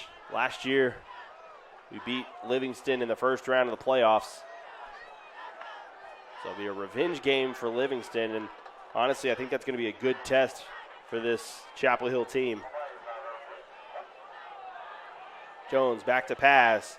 Solomon McFoy just gets behind all of the defenders, shakes a couple of them, and brought down at the 20-yard line. What a couple of moves by the senior McFoy. Well, we talked about on our show this week a little bit about the Livingston game. That they're right below us, so it could be another. We could see them twice this year if the schedule falls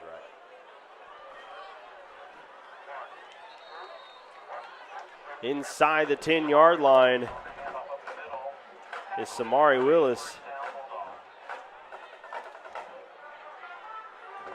And in the red zone, I think we've only really had 2 red zone possessions. Everything else has been scored from pretty far out, but this is the second red zone. Another bad snap, and Tyler Jones going to just fall on it at the 19. Having deja vu. I feel like we did that before. We were real close, and we had a bad snap, and we ended up back.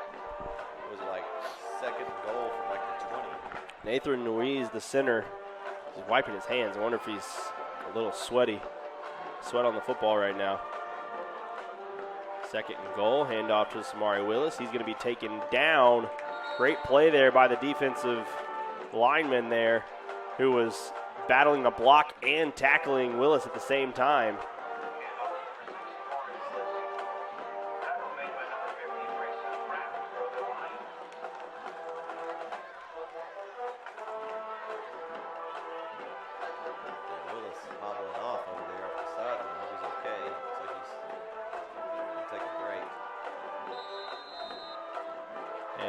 Timeout will be called. We'll take one with them. 5:03 remaining in the third. 41-16 is our score. We'll be right back here on the Bulldog Sports Network. Here at Big Tex Homes, we are a real estate solution company committed to serving the needs of the people. We're here to help and solve all your real estate needs, whether that be buying, selling, foreclosure, tax liens, probate short sales, or maybe a landlord that doesn't know what to do with a property. If you need this help, call us today at 903-472-0220 or visit our website at www.bigtexhomes.com.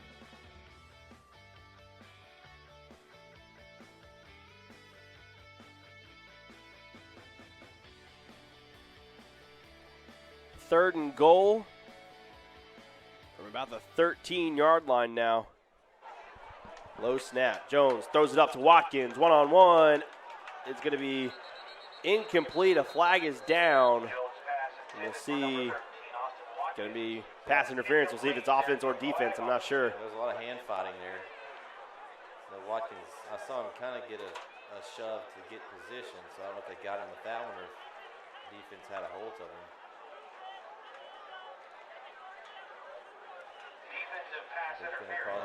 Calling on the defense, so that's going to be first and goal now from the 2-yard line. Now I would say I like our chances.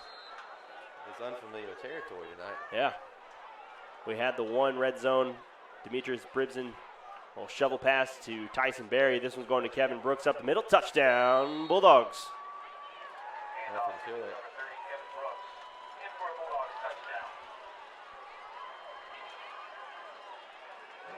I like the way they've spread out the running game tonight. They've got multiple guys involved, not wearing one guy out. It's a nice three-headed attack.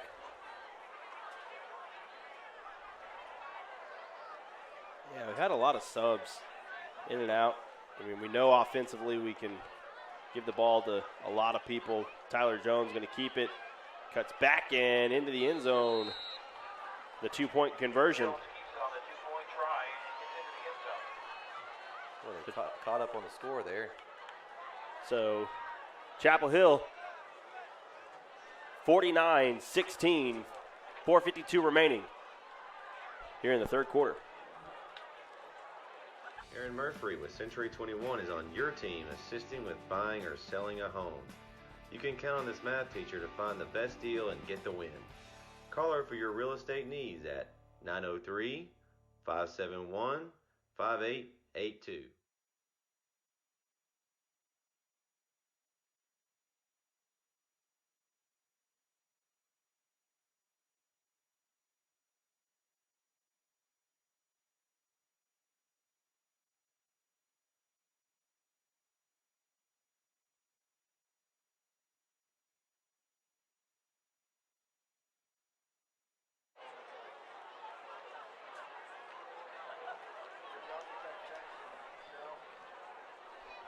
The offensive firepower has showed up tonight, 49-16 our score. We still have 4:52 remaining in the third. Little pooch kick, going to be fair caught. That last touchdown again was sponsored by CNA Lawn Care. Hector Garcia. So Greenville's going to take over. Last offensive possession. Snap over the head, recovered for a touchdown by this Chapel Hill defense. I guess that was 2 possessions ago. Yeah, we're on a roll now. This has been a long quarter just because of all the scores.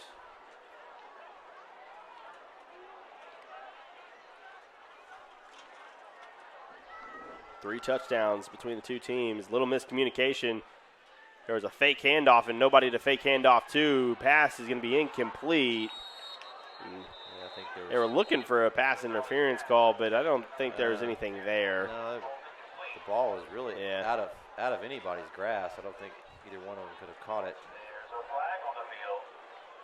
There it is.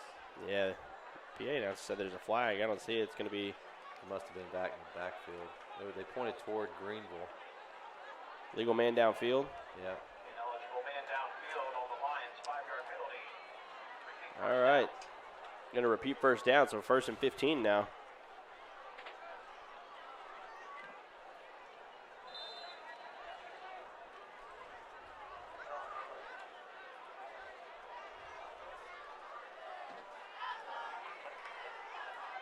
Handoff, 24, been their workhorse all night. Gain of a couple to the 34-yard line.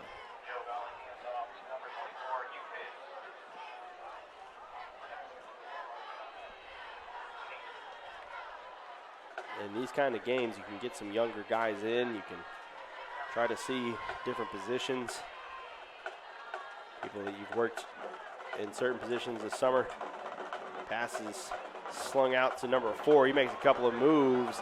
Tackled right at midfield. Lee Preston with the tackle.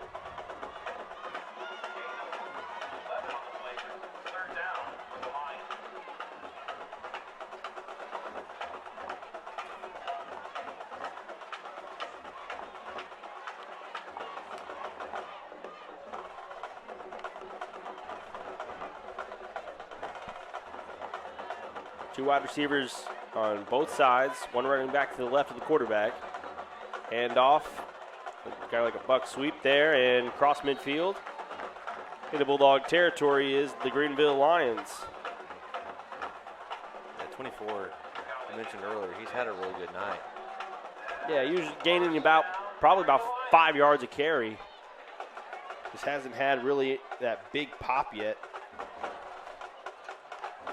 Where it's one of those impressive things that, besides that one play around in earlier, Chapel Hill's pretty much contained Greenville to small chunks of yardage. Nothing really big. That one's going to be right at the 40-yard line, so it'll be second and about 4 now. And being as explosive as Chapel Hill is on offense, if Greenville's having to take this much time to create a drive, it's going to be very hard for teams this season to catch up. Yeah, that works definitely in the favor of Chapel Hill.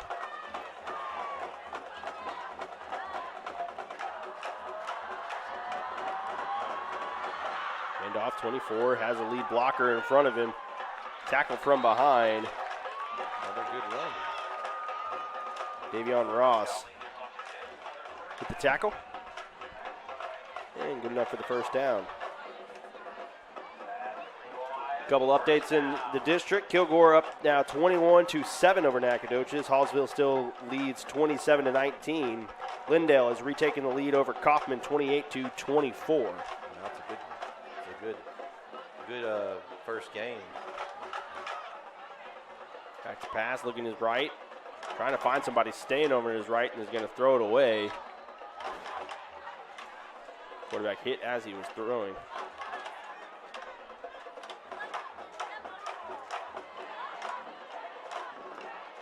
Good test for Lindale to start the season. Yeah, Kaufman won the 4A state 7-on-7 tournament. Of course, 7-on-7 doesn't always translate to the field, but well, it just shows they have some talent out there. Yeah, Kaufman does have some talent. That sweep, little pass out to the far side, and can't make the tackle. Oh, look at the gang of Bulldogs there, though. Nathan Wells was the first one to make contact, kind of just slowed him down, and then a pack of Bulldogs came in to complete the tackle. I've been impressed with that. I mean, really, it hasn't just been one guy. Yeah, pursuit to the football. Uh-huh. You can't rely on just waiting. Let's see if the one guy's going to make the tackle. They all pursue it. And when he does, if the guy's able to get through one Bulldog, then he's got to attend with 3 or 4 more. Again, back to pass. Throws it across the middle. Incomplete. Great coverage. Yeah, the pass was a little bit behind him, but Isaiah Brooks was all over it. Yeah, Brooks has had a great game.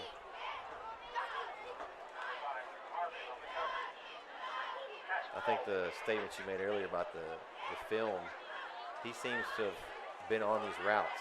Yeah. Like he is in the huddle. So I think a very good study.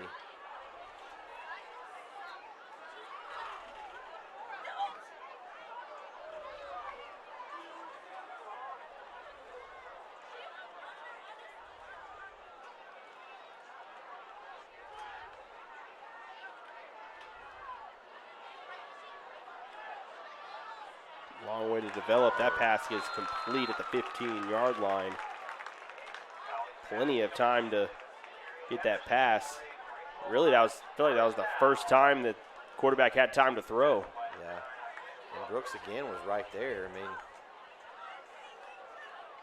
just wasn't quite there in time, but was able to make the tackle right away and didn't let them get any yards after catch. Trips near side. Handoff going over to his left and going nowhere, gaining a yard, number 24. The thing I've kind of noticed too, Logan, is I haven't seen as much two-way play tonight.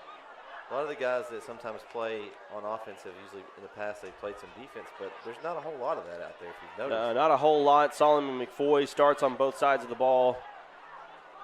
And honestly, I think that might be really it. You've got some guys that could play it, but yeah, if they're not having to. That one is going to be incomplete, out of bounds. Wouldn't get that foot down. Helps on both sides. If you've got fresh legs on defense that aren't out there running around in a high-paced offense, it's going to help going down the road.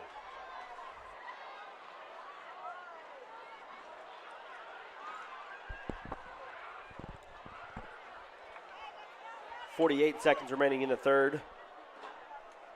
Clock stopped with that incompletion. 3rd and 9 now, inside the red zone for Greenville.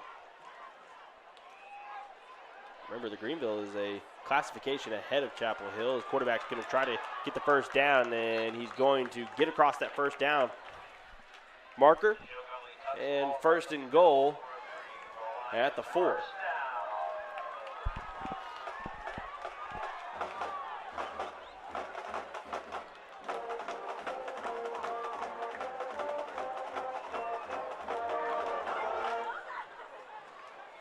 Clock still ticking, now under 25 seconds in the third.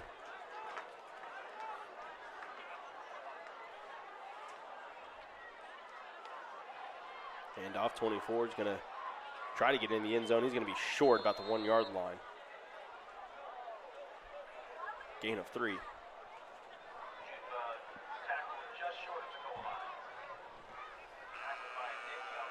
And that's going to be the end of the third quarter. We head to the fourth. Chapel Hill up 49-16. We'll be back with the fourth quarter here on the Bulldog Sports Network.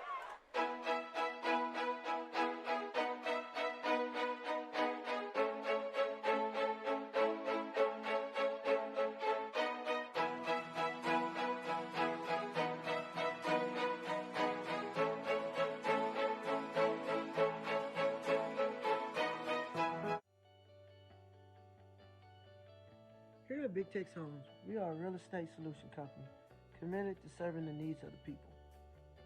We're here to help and solve all your real estate needs, whether that be buying, selling, foreclosure, tax liens, probate short sales, or maybe a landlord that doesn't know what to do with a property. If you need this help, call us today at 903-472-0220 or visit our website at www.bigtexhome.com.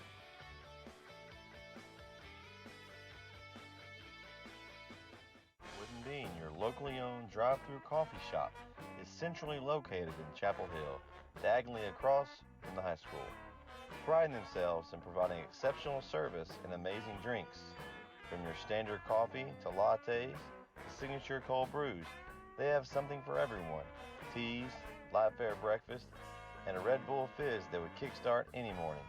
If you haven't been out to see them, today is the day. Can't miss them. They're in the blue.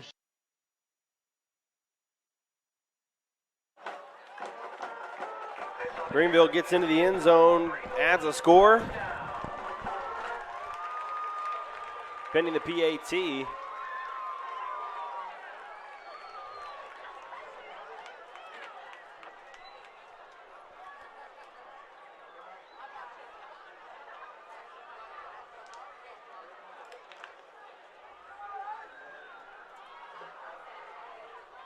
He's up and good. And Greenville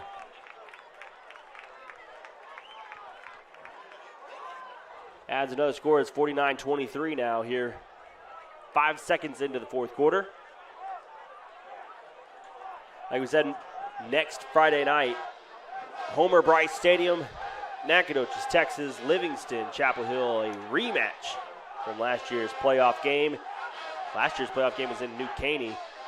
Had to take a long drive down to New Caney. This year, not as far for Chapel Hill.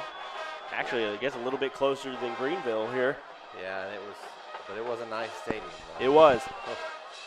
But they'll be having that rematch, and like I said earlier, it's going to be a really good test for this Bulldog team. A team that, honestly, Livingston last year was a young team as well, so two young teams last year meet up again. Going to be a good test. Following week, travel to Hallsville. So the first game, home game for Chapel Hill is not until September 17th. We got a little while before we get to that first home game. Doing a lot of traveling. Technically, we are the home team next week in Nacogdoches, but obviously we'll be at Homer Bryce. And they just got new turf. Homer Bryce Stadium just got new turf. Stephen F. Austin moves to the WAC conference and had to change all the turf from the Southland Conference, and so upgrade. We'll actually be the first team to play on the new turf. So that will be an interesting storyline to watch next week. This one's caught on the hop, and there's some space, but that gap is closed quickly across the 35-yard line. Chapel Hill's offense is going to take over.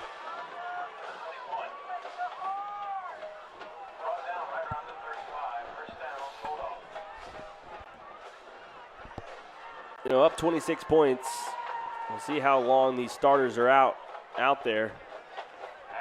And it looks like I just answered that myself. Yeah. Doesn't look like any of the starters are out there. Yeah, we got some new guys out there. Some new guys. Trips near side. Demetrius Bripson, the freshman. Handoff. And gets tackled at the 46-yard line. Nice run there. Is that Williams? DeAndre Williams, he's had a good night. Yeah, he's been that fourth guy up, which I say fourth, but whoever's been in the game has just been impressive. DeAndre Williams, I don't remember calling his name at all last year. He's been impressive tonight. He's been someone that I've been really impressed with here. He's also kind of that, almost like Tyson Berry. He's a small, shifty guy. And he had a very good screenplay earlier. There's a Tyron Murphy. 11. Humphrey the junior. So Junior. Getting a lot of new faces in the game.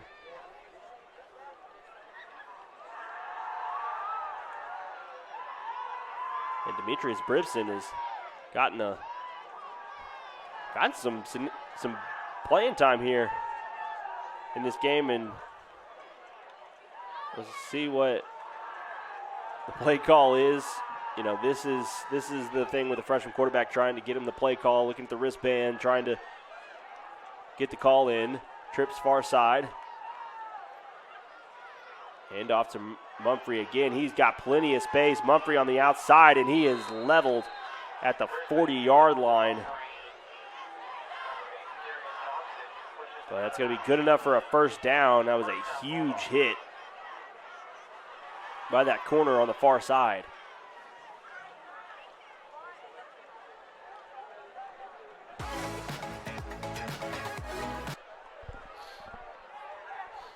I think it's even an all-new offensive line, so everybody is new on this offensive possession. 9:45 and counting remaining in ball game.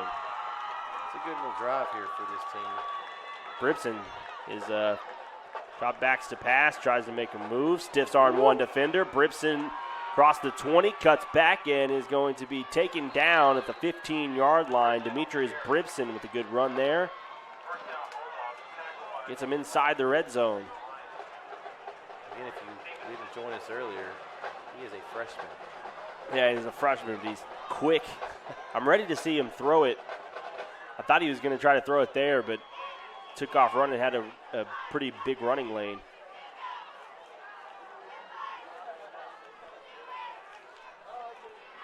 Looks like he's got more of the Cam Ford-esque skill set. I hadn't seen him throw yet, so we'll see that, but he's got a lot of ability with his legs. Hand off Mumphrey again. Gain of 2, maybe 1. Gain of 1. You could tell that from the first time he had the ball earlier when he tried to run over the guy. Yeah, and that's going to be there's going to be a penalty on Greenville there.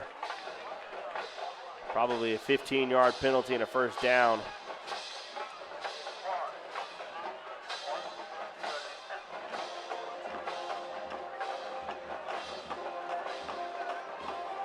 Unsportsmanlike conduct on Greenville. A lot of personal fouls in this game.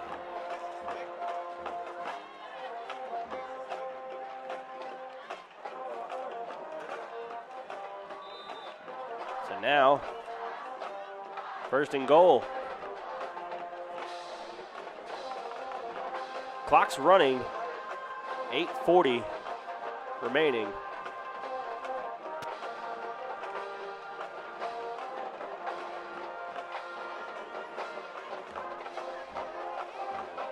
Hand off, Mumphrey outside, gets to the pylon. Got it. Touchdown. Nice run.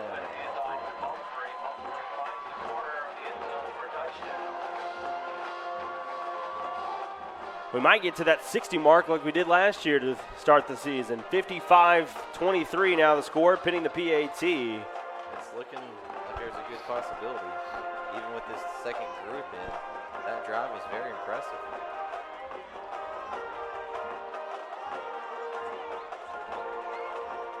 You've got to get these guys some game time because you know how it is with football. You never know.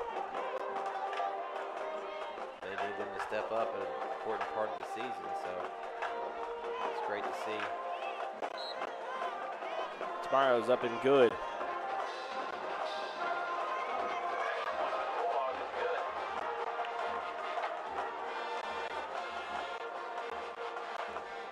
(56-23).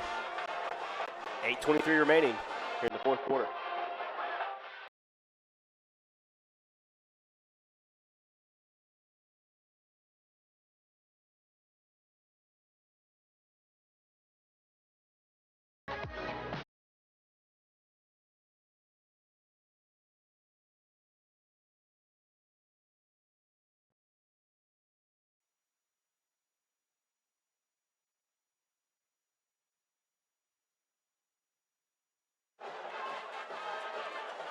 We got a couple of final scores in the East Texas area. Tyler Legacy goes on the road to Lufkin and wins 35-17 Wow, over Lufkin. that's a big win for them. I know Legacy's got the 2 running backs, Jamarian Miller, headed to Texas, and then their other running backs headed to Texas Tech. Wow. So they got a good running back room. Texas High 24 over Tyler. This is going to be caught inside the 30-yard line and knocked out of bounds to 35. Anytime you can go and beat Lufkin, they're always a good team. So it's a big win for Legacy earlier. Kilgore gets the 21-7 win over Nacogdoches. 4A, 5A. Yep. That's a good win for Kilgore. Right now, the 4A over the 5A is looking to be the case. Kilgore beat Nacogdoches. Henderson right now 41-27 over Hallsville in the fourth quarter. Lindale had a little scare, but looking like they might win that one 36-24. They're leading Kaufman in the fourth quarter. Swing pass out far side. Number 24 is going to try to make a run there. Tackled across midfield into Bulldog territory at the 48-yard line. Mumphrey again on the tackle there. He just scored a touchdown. That was on defense. That's our district starting off very well. Our district starting out really well right now. So Maybank over Bullard 22-10 in the fourth quarter.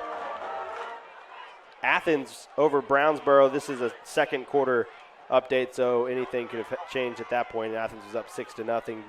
Palestine, though, Palestine in the fourth quarter, they're trailing Van 39-16. So yeah, Van's a good team. Rusk over Fairfield, final. This one is caught Greenville still trying to make some plays inside the red zone. Still not bad. 6 out of 7 teams winning week 1, several 4As over a 5A. So it just shows how deep this district is. Rusk beat Fairfield 33-12. Tatum still leading Center 34-14. ARP, they found a game in Huntington, so ARP's game was canceled. Oh, they did find They one. found a game versus Huntington, went down to Huntington and beat them 47-21. Wow. That's impressive. That coming in and not even having a game and then traveling that far and winning, that's impressive for ARP. Greenville is going to get in the end zone. 24 gets into the end zone. He's played well tonight.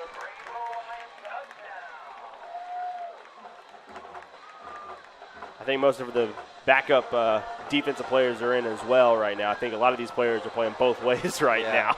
They're backups on both sides, and they look gassed. So Greenville adds a score, answers to Chapel Hill's touchdown. 6:57 remaining in the ball game. 56-29 right now, and this one going to be strung out, and nothing going to happen. Demetrius Bribson able to just push him out of bounds.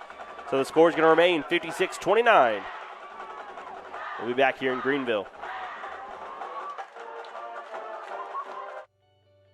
Here at Big Tex Homes, we are a real estate solution company committed to serving the needs of the people. We're here to help and solve all your real estate needs, whether that be buying, selling, foreclosure, tax liens, probate short sales, or maybe a landlord that doesn't know what to do with a property. If you need this help, call us today at 903-472-0220 or visit our website at www.bigtexhome.com.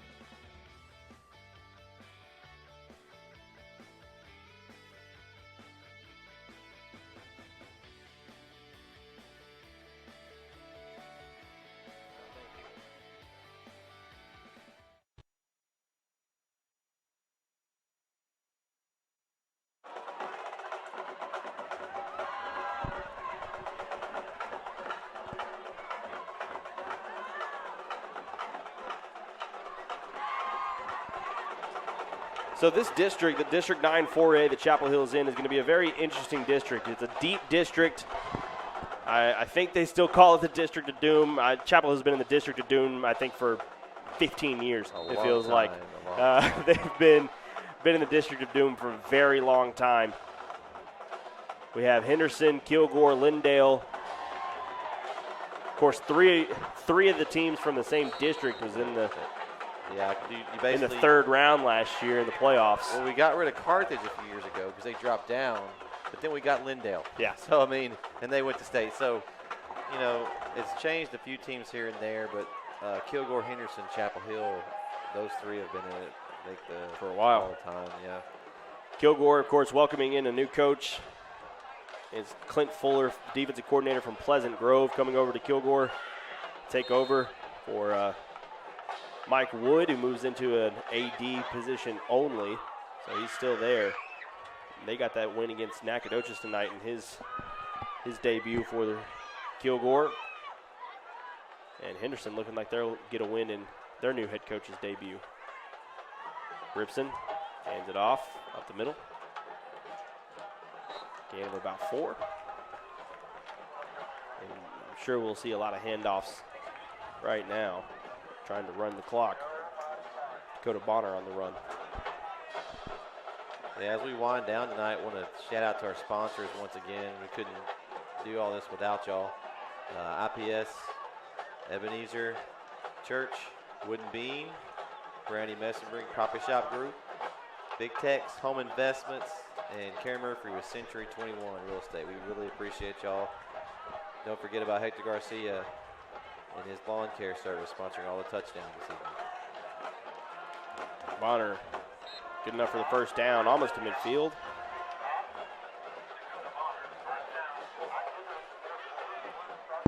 Also, if you've enjoyed our broadcast, make sure you like our Facebook page, or we have a YouTube channel as well. Subscribe to that.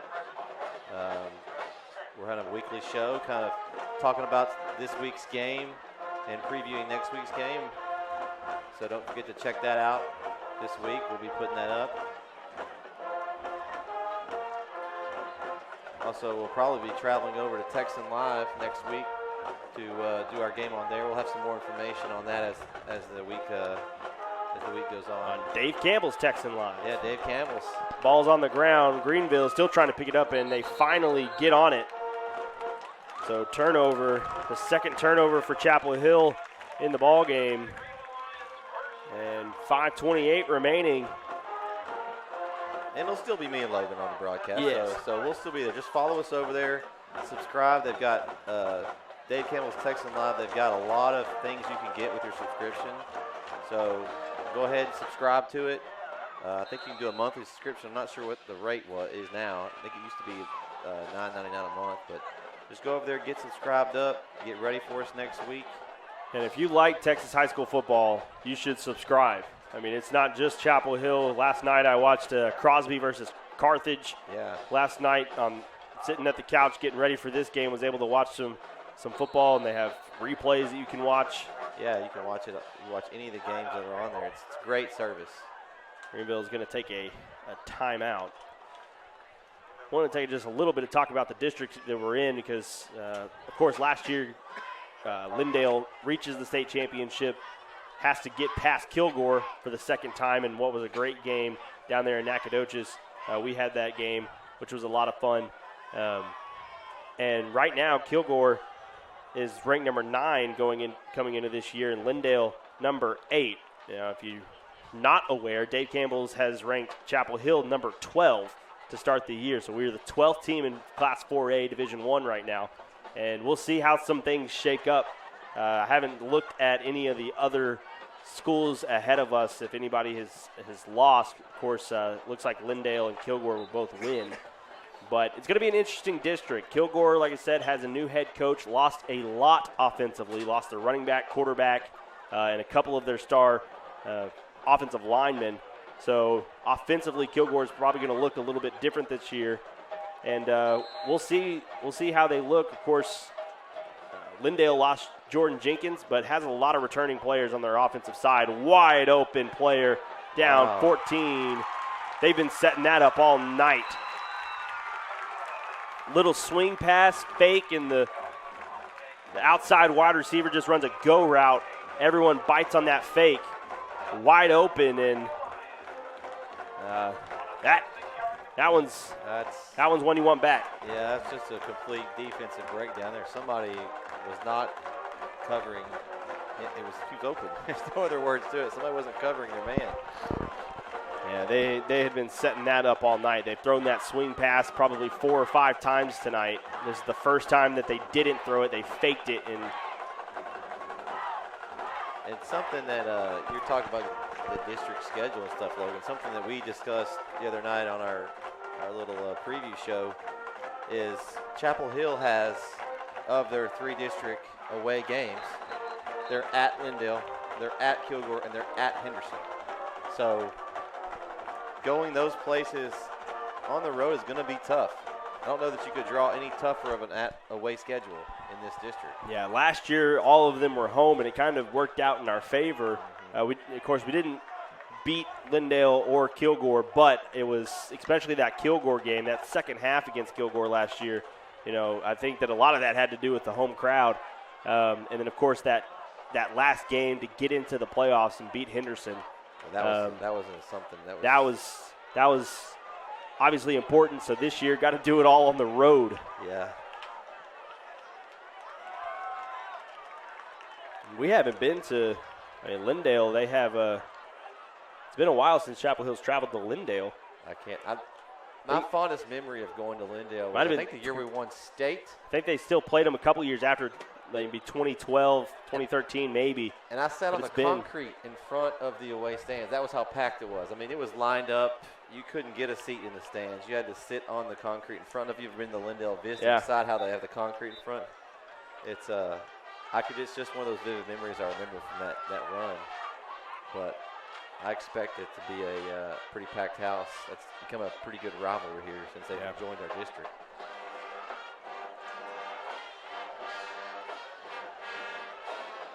I'm excited to just go to some new stadiums. Yeah. I mean, I know Henderson. Have you been to their I have stadium? not been to Henderson's new Taj stadium. Mahal. It is something. It is. Have it's not crazy. been. It'll be fun. Probably haven't been there in 6 or 7 years. Yeah, it's a nice stadium.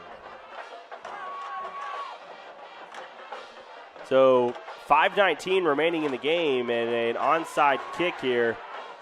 And J.K. Davis is going to fall on it and smartly just get it in a cradle position. Yeah, don't want to do anything. Keep the ball. Keep the ball. Yeah. So you'll have to give me a tour of the Kilgore Stadium. Well, you'll Yeah. be like that'll be like home to you since you've been working over there the last year. There's not much to it. Not much. There's a track. There's not even a track. It's just a field. Yeah.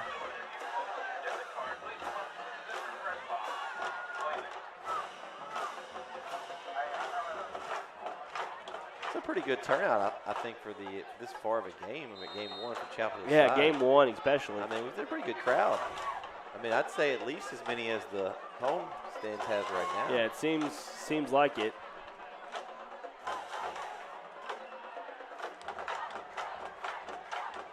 End off, Javen Mayfield around the outside. Javen Mayfield has a hole. Nice run by Mayfield. Mayfield staying on his feet across midfield, 40-yard line. He's taken down. What a run by Javen Mayfield, the sophomore.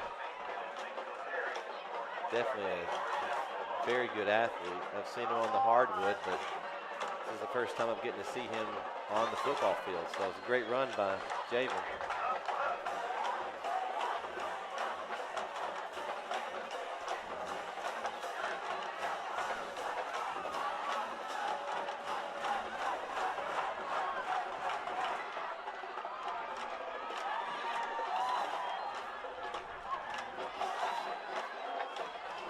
Two wide receivers, man motioning over. It's Davion Ross with the play. There's going to be a flag on the play, probably holding.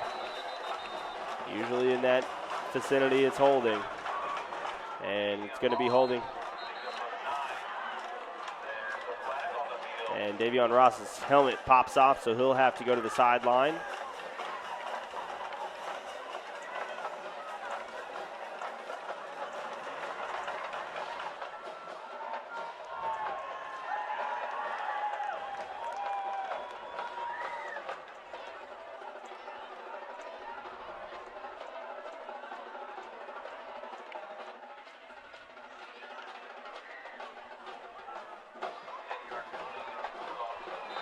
Hey, this Greenville band has not lost any energy.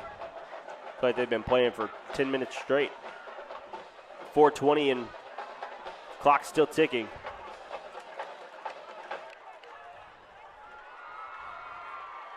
Chapel Hill he's by 20. And off Williams, he finds a little hole. A nice run by Williams.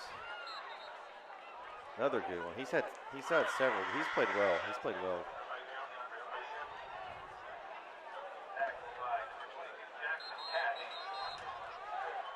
Injured player on the field, and we'll take a timeout. Aaron Murphy with Century 21 is on your team assisting with buying or selling a home. You can count on this math teacher to find the best deal and get the win. Call her for your real estate needs at 903-571-5882.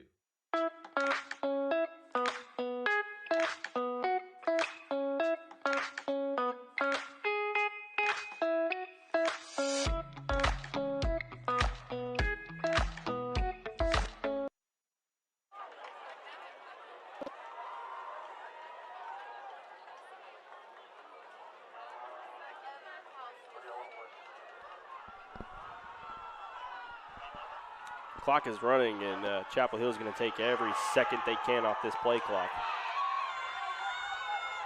Demetrius Bribson keeps it on the left side. He's going to break a tackle. Bribson across the 10, and he's going to be dragged out of bounds at the 10-yard line, 9-yard line. Good spot in. Hey, the 5. I'm sorry. The 5, maybe the 4. Excuse me. Right there. Nice run by Brisbane. I'm glad he's got some playing time tonight. I think that's the key. If any of these guys needed playing time as a freshman, getting some varsity experience is very valuable. Yeah, I'm sure he's going to get a lot of playing time this year. Williams, nowhere to go. We're at 3 minutes remaining. We hope he does, and not an injury replacement freshman, like this kind of game where you can get some guys in there and get some snaps. Well, the only question now is, will we get to 60 like you mentioned earlier? I like our chances. It's a good chance here. First and goal from the 4.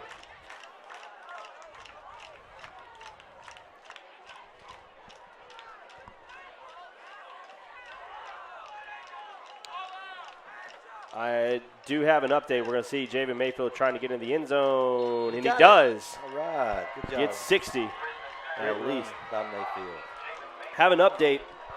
So we were talking a lot, but 18 seconds remaining in the fourth quarter, and Kaufman scores 39, Lindale 36. Oh. So it looks like maybe Kaufman's going to come up with a win over Lindale. Man, that would be a huge win for Kaufman. Are they ranked over there in your poll, Logan? Kaufman is not. Wow. They might be next week. Now I'll see if I can get a final. Point is good. 62-36, our score. We'll be back here on the Bulldog Sports Network.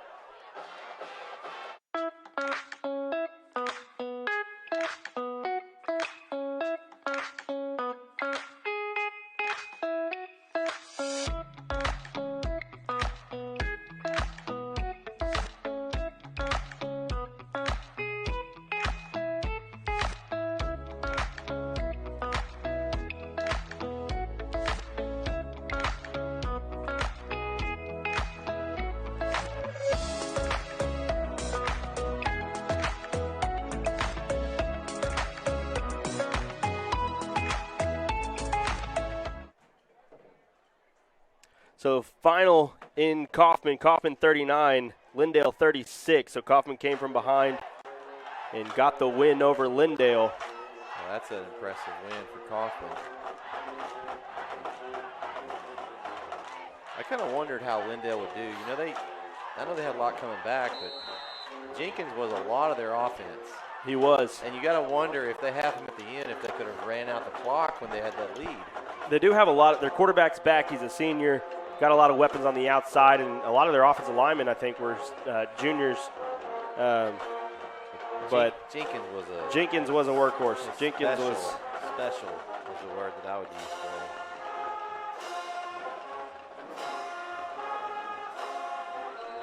Again, had some pretty good returns there from Greenville.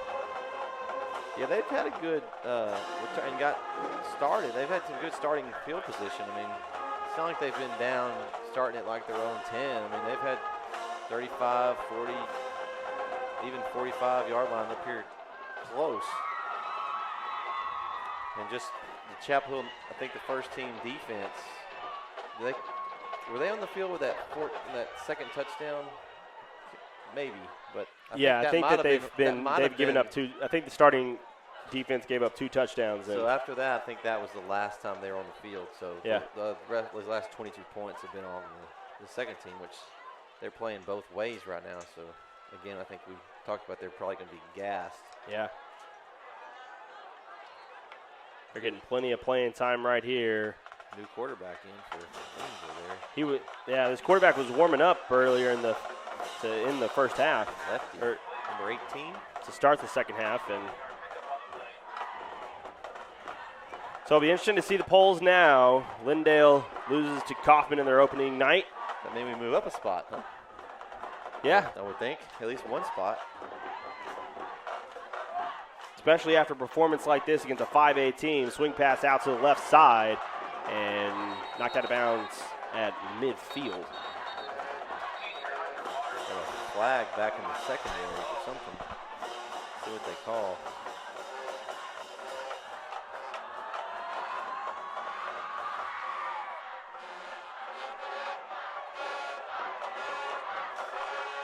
Going to call face mask on Chapel Hill. Going to be a first down. 1:49 remaining, 63-36 is our score.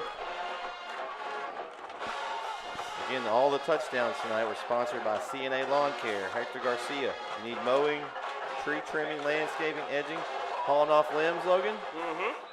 Call him, 903-714-6075.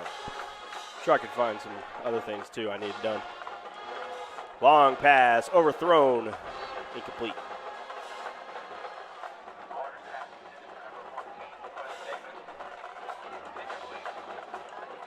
Got to talk to Hector today. Just a good dude. Listened to our broadcast last year. Just loved what we did. He wanted to help us out and sponsor. He's 06 graduate. He's watching in West Texas. So shout out to Hector. We appreciate your support for the Bulldog Sports Network. Pass incomplete off the hands of the wide receiver. 1:35 remaining.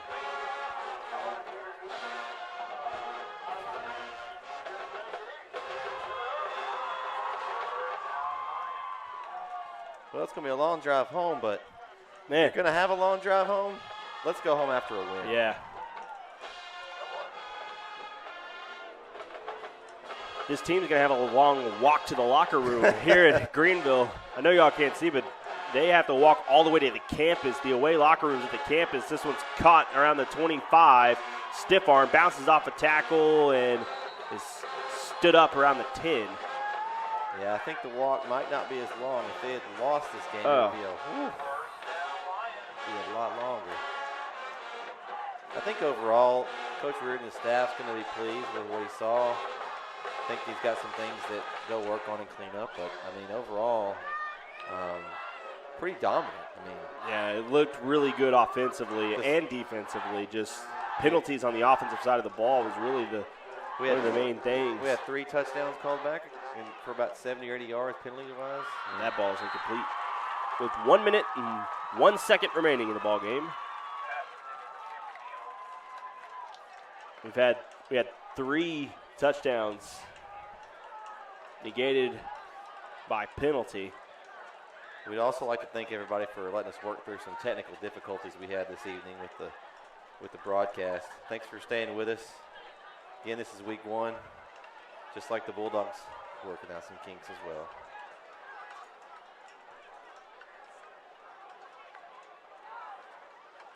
Handoff up the middle. Inside the 10-yard line now. It's going to be 3rd down. Greenville still can get a first down without getting a touchdown.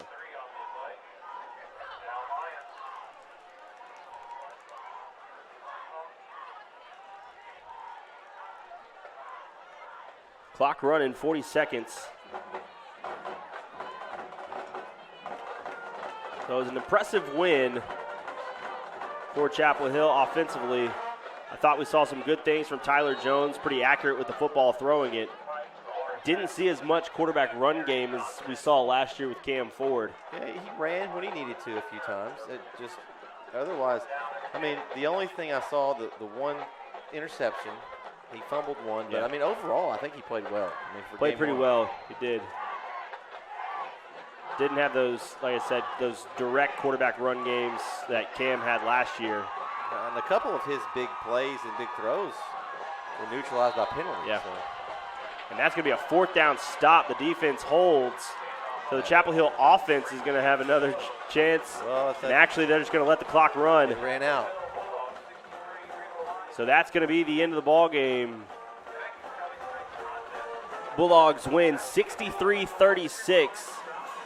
We'll be in Nacogdoches next week with a rematch of last year's playoff game against Livingston.